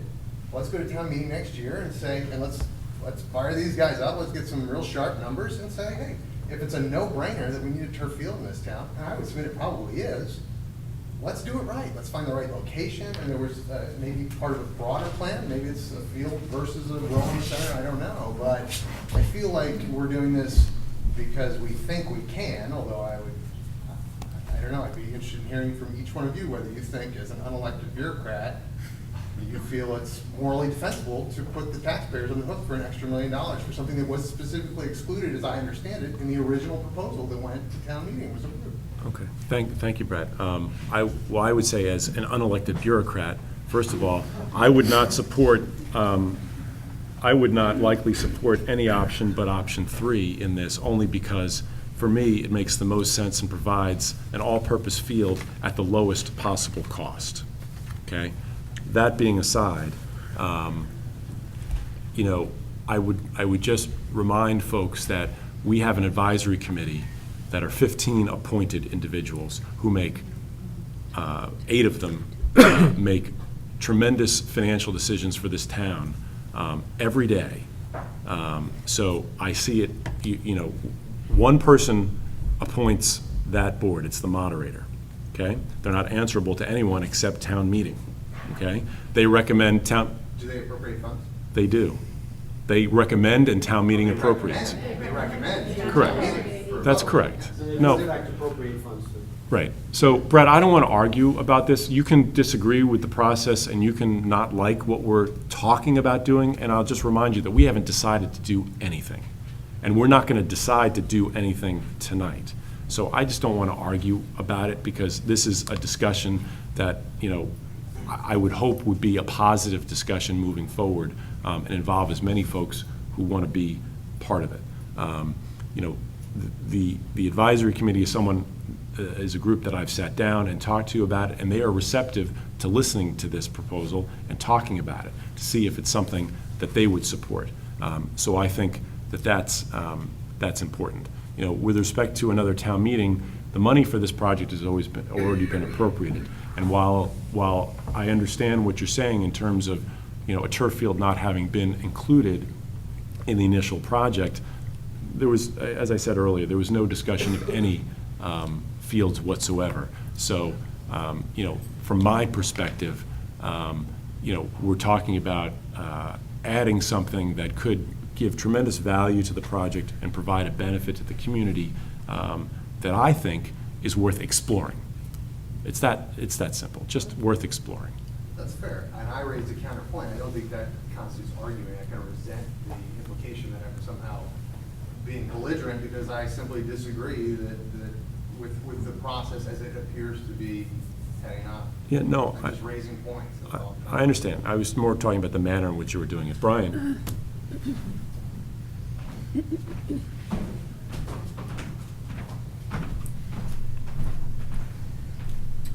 Brian Halinek, 89 Fearing Road. Actually also the director of Hingham Youth Lacrosse on the boys' side. I've been doing that for about 6 years. Been involved in coaching for 10 years, was very active behind the Ward Street Fields project, contributed heavily to the construction of that second field, and also contributed heavily to the high school turf field. So I have a very keen appreciation for the understanding of fields in this town and how they wear out. As a matter of fact, we're going to have to close down the front field on Ward Street this fall because it got absolutely shredded this spring. We're probably also going to have to shut down the backfield at Ward Street. That's a problem because 500 boys and girls play youth ball lacrosse. So, you know, when we talk about apples to apples, grass versus turf, don't kid yourselves that they're equal. They're not. One is significantly better than the other. There's just no question in my mind. And you guys have done a wonderful job on the committee. The school's beautiful. My 8th grader just graduated from there. We actually got to do that in the new auditorium. It's a wonderful, wonderful facility. And I think when you look at it, and I think we're kind of making a mistake here, at least some of the dialogue that I'm hearing is, there is a cost, whatever we do going forward, because we are going to put in fields. There's a cost. So whether it's X or Y, money's going to be spent. If we spend a little bit more, and when I say a little, it's not even 1% of the cost of the project, I would say, right? Something like that. I mean, Might be it's about not, that. you know, whatever it is, whatever that little extra amount is to go from grass to turf, and then you factor in the savings over time.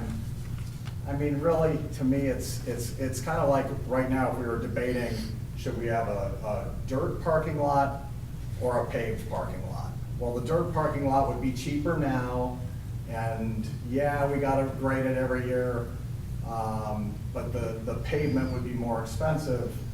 I mean, at the end of the day, you know, I think we would all decide, let's go with the paved parking lot. It's a better decision. So there's a lot of other people in town that feel like me.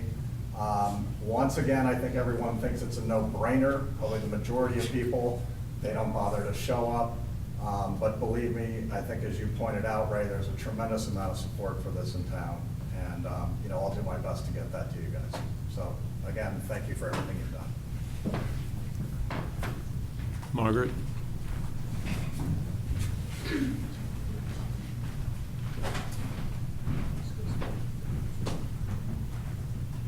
Margaret Conity, 15 Daily Road, and the athletic director at the high school.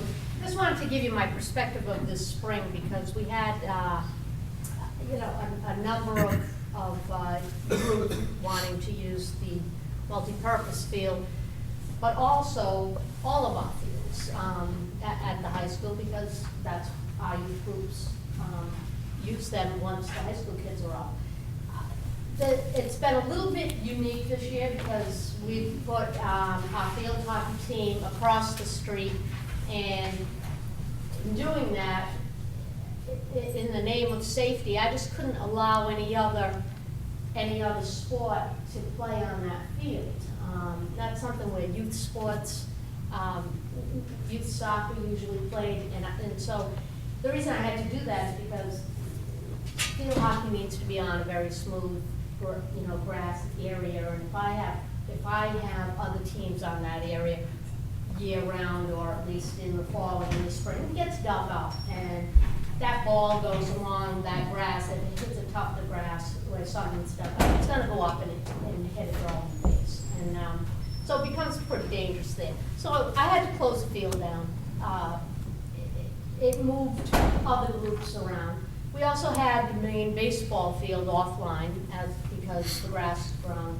That put a big problem into our youth baseball, because they normally use that field. We were like, well, go across the street, we have a baseball field there. But now what we're doing is kind of play baseball and soccer at the same time. That was a problem. I sat down with head of youth lacrosse, head of youth soccer. We split up time on the multi-purpose field when the high school wasn't on it. There was a significant amount of time. But one thing I just realized is that there's just never enough. And closing down fields, when I hear Brian say, we're gonna close down Ward Street, I kind of cringe, because I know there's a place they need to go, and that place is probably going to be the high school, but the high school feels, there are some fields there that I need to close, and just to give it a break, let the grass come back. So is there a need, when you're talking about this field, is there a need? Yes, absolutely. Is it the best place? I don't see why it wouldn't be, given the circumstance. And as far as, being used, it would be used quite a bit, as much as possible, I'm sure.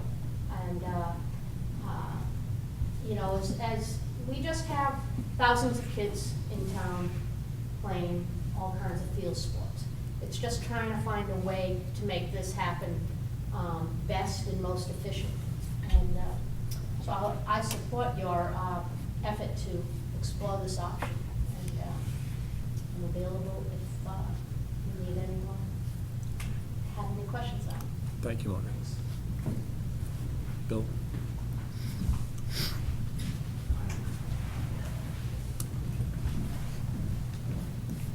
Hello, Bill Crean, tenant for Walker Court.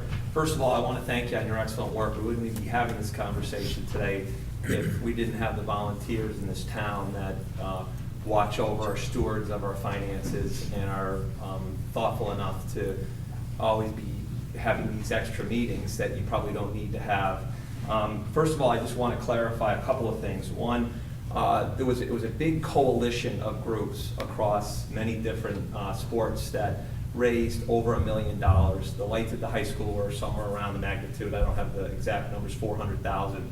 So again, I applaud those groups that made that happen, and it's a tremendous asset to the town, and hopefully both student athletes and parents are enjoying that. There's clearly a need, and this is a great, just to talk about the topic, there's a need. And I think, to have this discussion I think operationally, I think tonight the discussion financially, I think we need to delve into that. I think we need to understand the upcharge. I think we need to understand that with the great financing we have, the opportunity and time to do this, because we need to think into the future. Somebody made the point that, with the fields, we know we're in a cyclical environment with the economy. Doing this at a good time for financing and a generally good time in the economy, when there is a recession and we have to cut back on fields, knowing that those maintenance costs are less. I mean, these are all things that should be continued to be discussed. And the other point that I want to make, I was at graduation, my niece graduated this year, and I was, when I heard 67% of students at the high school participated in sports. And I know they're not all turf related. There's a great rowing program, there's a great track program, which of course that got improved as well. But again, this is a middle school, and I think we all know that sports are part of the education, and a lot more comes out of it.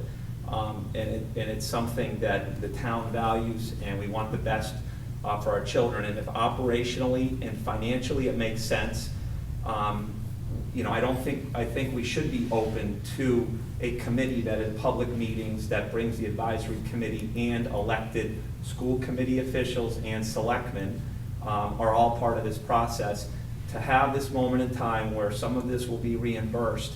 I think we need to think long and hard of it. We need to put all the money out there, and we all need to make informed decisions, because I'm doing the quick math, and I don't know if I have it right, but that option 3, I think, was with the fence was around $650,000. I don't know if that was right. And then I don't know what does a natural grass field cost? It's already factored into that number. Okay, Yeah. so, I mean, so that, also that. there's But not- I, there's can I not just, enough- and I appreciate your comments, just like everyone else's. When we first talked about this, our project manager at KBA, Mary Mahoney, who's here tonight, said that the MSBA will not participate in a turf field, so it would be 100% on the town of Hingham. I think you had said that it would be an opportunity for reimbursement. Well, I didn't know if there's a general cost, there's a cost that goes into putting in a natural grass field. And I don't, what I'm not understanding is Yeah, that. there is. It's Yeah, already sorry. factored into our project budget right now. There's a credit. So the upcharge is 600 to 650 for option 3. That's So there's right. not a deduct for the natural, the cost that's in there. There are already some deducts factored into that number. Again, that's an order of magnitude estimate, not based on a specific design. So the deducts for what we currently have in the contract for natural grass field are already kind of factored into that order of magnitude number. So, so option 3 is 611. Well, but I mean, I don't think those, we gotta be careful. Right, Those they're not real I mean, numbers, They're not real numbers at all. And I know you guys don't, I know you guys don't want to be held to them tonight. Right, right.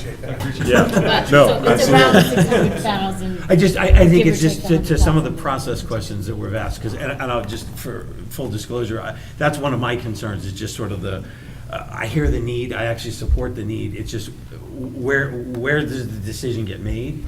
And so I just, for anyone who's curious, the $600,000 or $700,000 or $800,000 upcharge, whatever it might be, would be 100% on Hingham, as far as we're aware, unless, Mary, you would disagree with that. That's right. I think that's. That's correct. Okay, well, again. But again, it doesn't take away from the point that you and many people feel that we need more fields. I just want to be clear, because I like numbers, I'm a money guy or a save money guy. Right, okay, well, again, I think bringing this all out, figuring out what the true cost is over, this opportunity in time, we ought to understand that, get that information out there, and I hope we have continued meetings, and together we come to a conclusion that makes sense for long-term and make the right decisions. So, but thank you for your service to the town. Thank you, Don. Dorothy Gallo, Superintendent of Schools. I just want to make a comment that really follows up on something Bill said, and I think that we all in this room, and all of the people who are watching, and everyone else in town, have a unique opportunity here. And it's not the opportunity of whether or not to have another turf field or to have it at the middle school. The unique opportunity is to come together as a community to explore something where a decision hasn't been made. The building committee has not taken a vote or position. We spent a lot of time talking even about how to move forward with exploring, but there's been no decision. The school committee hasn't voted or taken a position. And I would like to think that everybody who came here tonight hasn't made a decision without taking the opportunity that we have to explore and to listen to the financial part, the benefits of turf versus natural grass, what our obligations are to our fellow citizens and so on. And so I would urge us all to enjoy this opportunity to really explore something together, to get everybody's thoughts on the table, and then in the end, to make a decision that represents the consensus. Obviously, it's likely not to be a unanimous decision in the end, but it should be a decision that represents a consensus. So I appreciate that tonight has been a civil discussion. I hope that there will be more discussions. People want to write letters, they can write letters. People want to come to some of the other meetings that will ultimately happen, whether it's advisory committee or selectmen. Stay tuned to that. And let's see if we can refrain from taking firm positions until we've heard all of the information that's there. And then I think that certainly the building committee and the school committee are going to respect what seems to be the consensus when everything is on the table. So thank you all for coming tonight. Thank you, Dot. Yeah, I just like to point out that the building committee did receive an official communication, a letter from Mrs. Galco and others, kind of setting forth, really was a factual letter talking about, what we've done with the middle school project so far, and voicing a concern about, I think, spending additional money beyond what we're already talking about. I've gotten a couple of emails from some folks expressing some concern as well, and also gotten plenty of emails and calls in support. So certainly encourage folks to continue to voice their thoughts about this, whether in support or opposition or concern. As I said, happy to open it up to anyone in the building committee who'd like to talk about anything, any thoughts they have. I think I had mentioned to at least Tim that there's no intention for us to take a position or a vote on this tonight. I think the only thing that I think makes sense is that we at least come to a general agreement that we'd like to continue to pursue this with the selectmen, with the advisory committee, with members of the public, kind of in an open process, over the summer perhaps, to come to a point where we're in a position to make a decision based on what those various constituencies feel about this. Folks said to me tonight, you know what, let's not, then so be it. I think you've heard from a number of folks tonight that they'd like us to at least pursue it, so I'd be happy to hear from others, see what they have to say. My primary question is around schedule, timeline. When would a decision need to be made in order to stay on track? I guess I'm asking Mary, while she's writing. Oh, no, that's okay. Well, as the schedule is established in the contract, we have demolition, which is proceeding through November of this year into December. Brate has suggested some acceleration of that schedule, but that hasn't been formalized.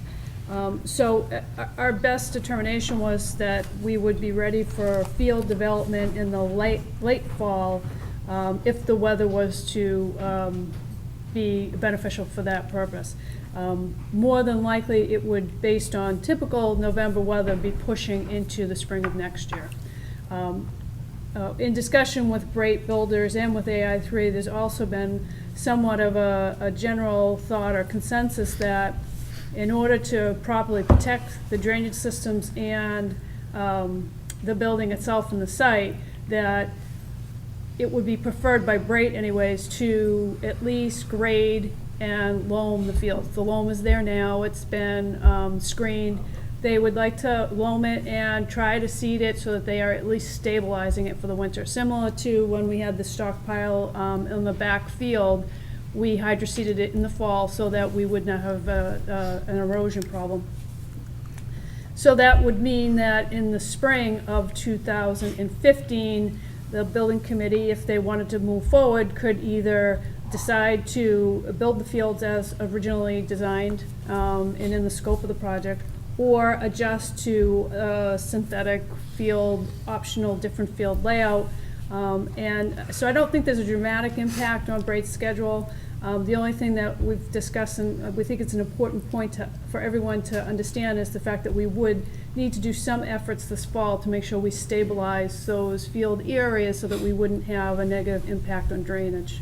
So decision time, like if we had to decide on We would have to decide in the fall. new drainage, would need This to fall. be this fall, right? Yes. To get So this we couldn't drainage in the push it out ground. to the Yes. next town So we're not meeting. ripping up. Yeah, as Andrew mentioned, to go from the natural fields with the limited drainage that we included to the synthetic or even a natural turf field with a more robust drainage system, we would need to do that in the fall, because once the foundations are demolished, we're basically bringing the grade up, and at that point, we need to be installing our drainage. Thank you.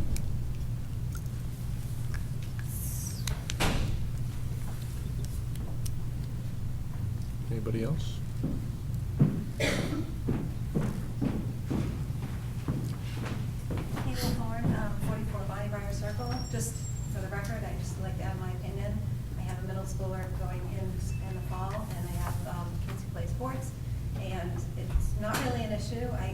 There's a comedian who talks about having first world problems. This is very much first world problems. This is great to have this problem. We have so many kids who have so many options. I think it's definitely should be part of a bigger plan. I don't think we should rush into anything, and I think absolutely your first obligation is to the people who have funded this, and we have money that it should not be spent. So if there's money that's left over, and as Ted said, I think payments 14, 15, 16, 17 would be significantly lower. That makes a big difference to a lot of people. So to just dismiss it, that it's not a big deal, it's just a little bit extra, there's a lot of people in this town that would greatly appreciate it. Thank you. No, I just want to make clear for folks that think we're thinking along those lines, or dismissing it as a small sum of money or taking it lightly. If that were the case, then we wouldn't be having this meeting and spending this time talking about it. I mean, it's going on 10 o'clock. I haven't eaten dinner. Just to remind folks that we're all residents and citizens of this town too, and taxpayers. So when we talk about spending $1 or $1,000 or $10,000, it's an impact to us as well. So I think it's important to make sure that we don't look at whether it's this group or the advisory committee or the selectmen or the school committee as kind of outsiders who don't have skin in the game. We have skin in the game too. So I think it's important to remember that. And I would respond only just because I'm one of 7 people who might vote on it, and just say, I've raised the same concerns. It's why we're here, it's why we decided to be here, it's why Dr. Gallo says it's an opportunity for a discussion. I've read the letter that was addressed to the building committee. Please don't spend the money. I hear you. I've read the sports group saying, goodness gracious, it's a no-brainer, we need some more fields. I hear you, great points. The quote from Dr. Gallo the other day in the Hingham Journal was, we're gonna get criticized no matter what happens. I think that's an absolute truth, but we absolutely hear you that it's not our money, and that's actually probably my single biggest concern. Is I probably asked to be put on this committee back when Tom O'Donnell was the moderator, as more of a watchdog, and I'd be lying if I didn't say we're proud of our efforts. I mean, they're mostly other people. It's Mary, it's the professionals who are building these schools. We're just the watchdogs, but I take your point very, very seriously. It's not my money, it's your money, it's our money. Just one more comment also. One of the options here, and the one that you mentioned, I think option 3, you're talking about getting less than what we're going for, because you're losing your baseball field. So already you're taking a step backwards instead of taking a step forward. So I don't see that as a gain at all. On the proposal, I'll just give you my reaction. It's not a proposal that we put together. It's some thoughts and ideas for a discussion. And yeah, no, I appreciate it. Yes, thank you. I would hope that Well, and when PAR first put together these options, they put together 3 options. And there was no option that, that kept the baseball field and provided a full-size turf field. So I asked, isn't there any way we can have a 4th option that would allow us to keep the baseball field? You know, obviously, there are other issues that arise when you're looking at that, you know, the different levels, the additional grading, fill, you're coming up against the wetland boundaries, and area of disturbance. So, you know, another concern there. So certainly something for us to look at and talk about more. You know, we lost, what year was it in the 80s that this town lost its sports teams at the middle school level?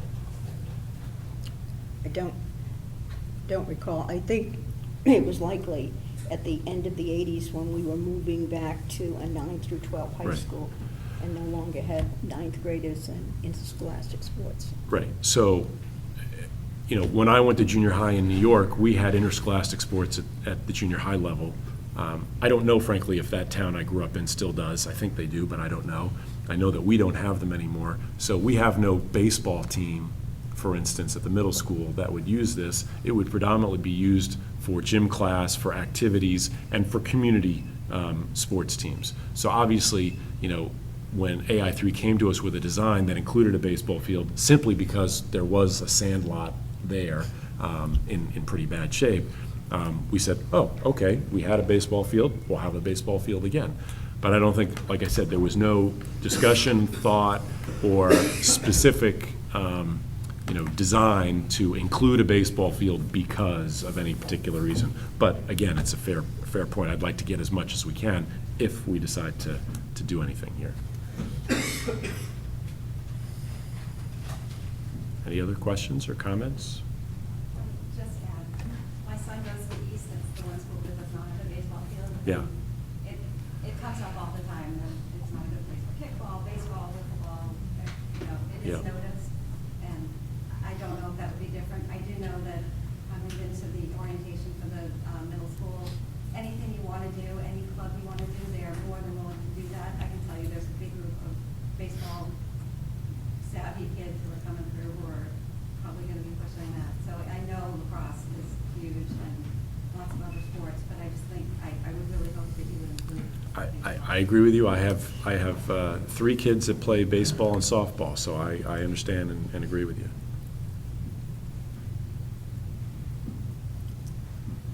Stefan, anything? No? Any other questions or comments? Okay. Just want to move on to the next item, general business and 48-hour items. This is good news, so maybe stick around for just a minute. Linda, this is good news. It's really good news. You don't have to stick around, I'm kidding. I'm talking to the advisory committee members. It's a joke. So we've talked about the modular unit, in that we've been working for over 2 years to find someone to take that off our hands, hopefully for some kind of compensation. And we're unsuccessful. We went out to bid, and nobody bid to get rid of them. And John and I have been working most recently with a number of different folks who have come to look at them, kick the tires, ask questions, look at the pictures, look at the plans. And it looked like we were out of hope. The school committee voted to declare them surplus. The building committee came to consensus to ask our contractor for a cost to demolish them. And that was probably the hardest decision that we've had to make together as a group that I can think of, because paying to demolish something that we paid for 6 years ago and has been a great value and asset to the school was very distasteful to me personally, and I think to others in the community. There's good news. Somebody has come forward. It is a company called Wayside Trailers.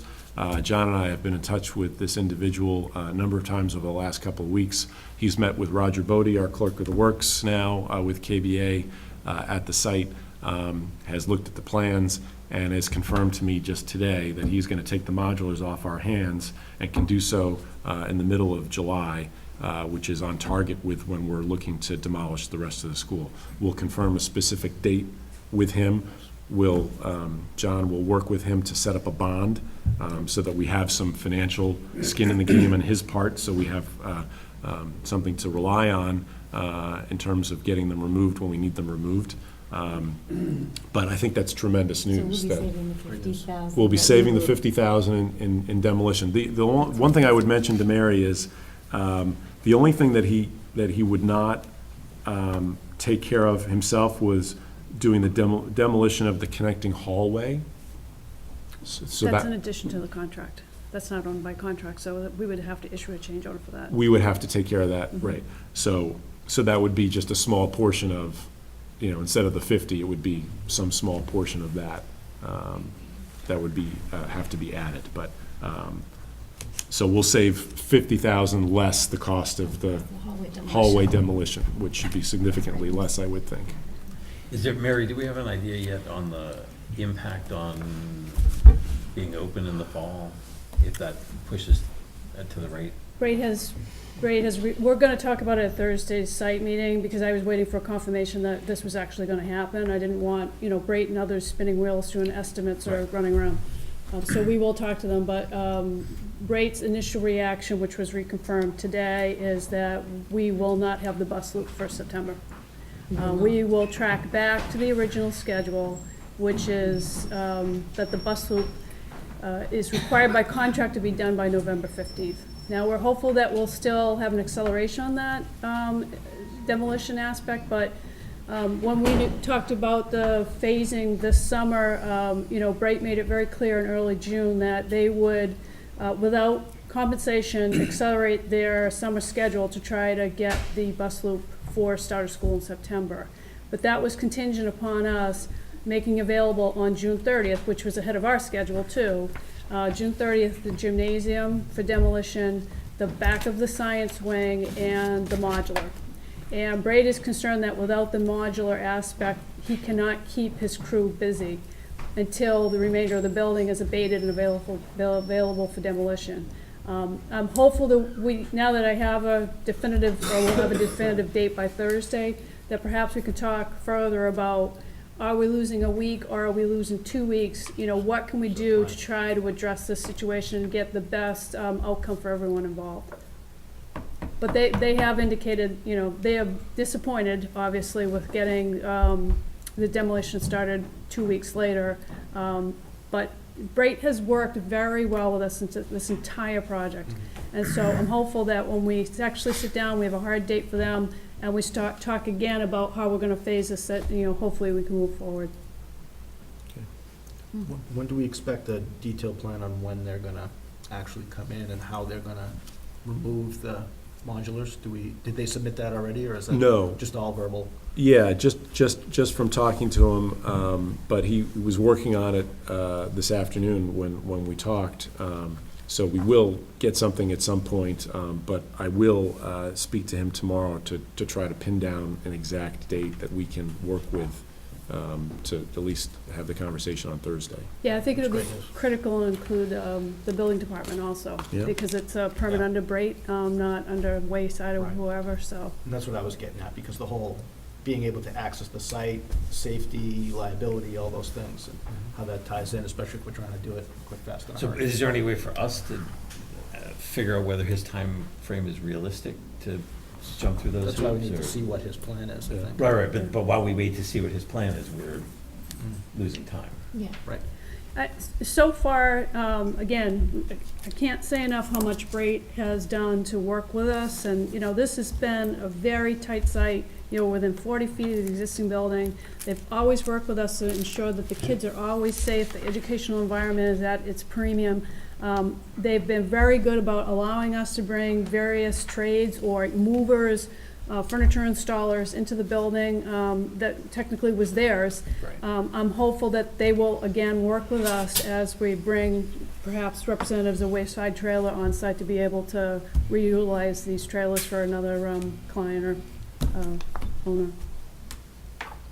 Yeah, I'm sure they're already aware of it, but obviously,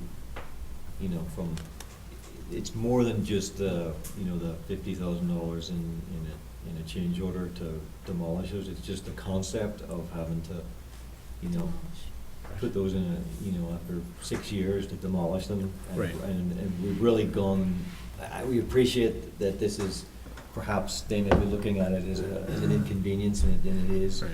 But for the time, it really is something that we really want to try and accomplish.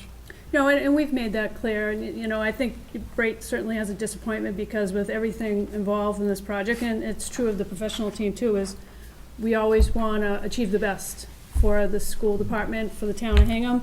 And, we all had this optimistic outlook that wouldn't it be super if the entire front site was finished and the kids came in the bus loop and we weren't trying to continue the puzzle that is the front parking lot for pickups, drop-offs, and bus deliveries. But I would say for the parents and for the school staff, they've worked for 2 years with the puzzle that is the front area and the bus drop-offs and pickups, and I'm sure they'll continue to work with us and make sure that it's a, safe environment for the kids.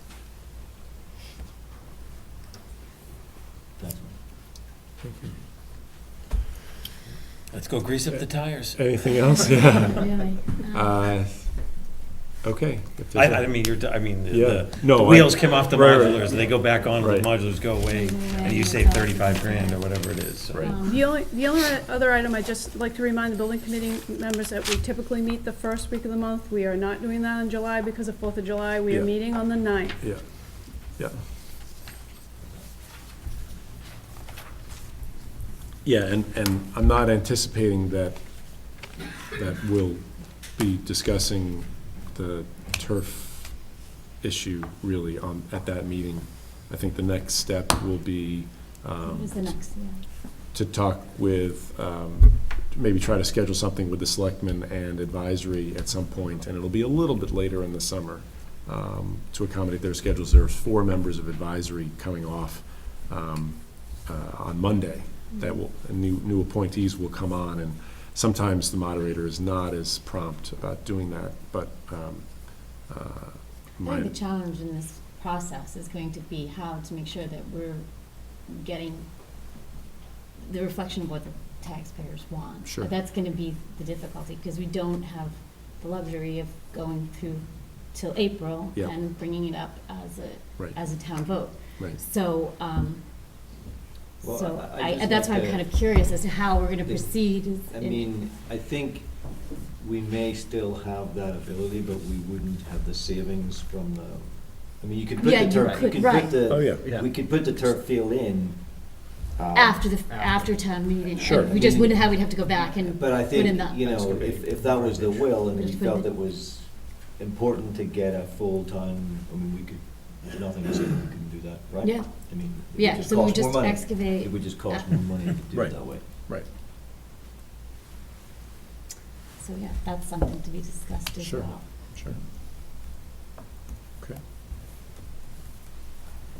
Nothing else? Nothing else? Nothing else? Okay, we're adjourned. Thank you.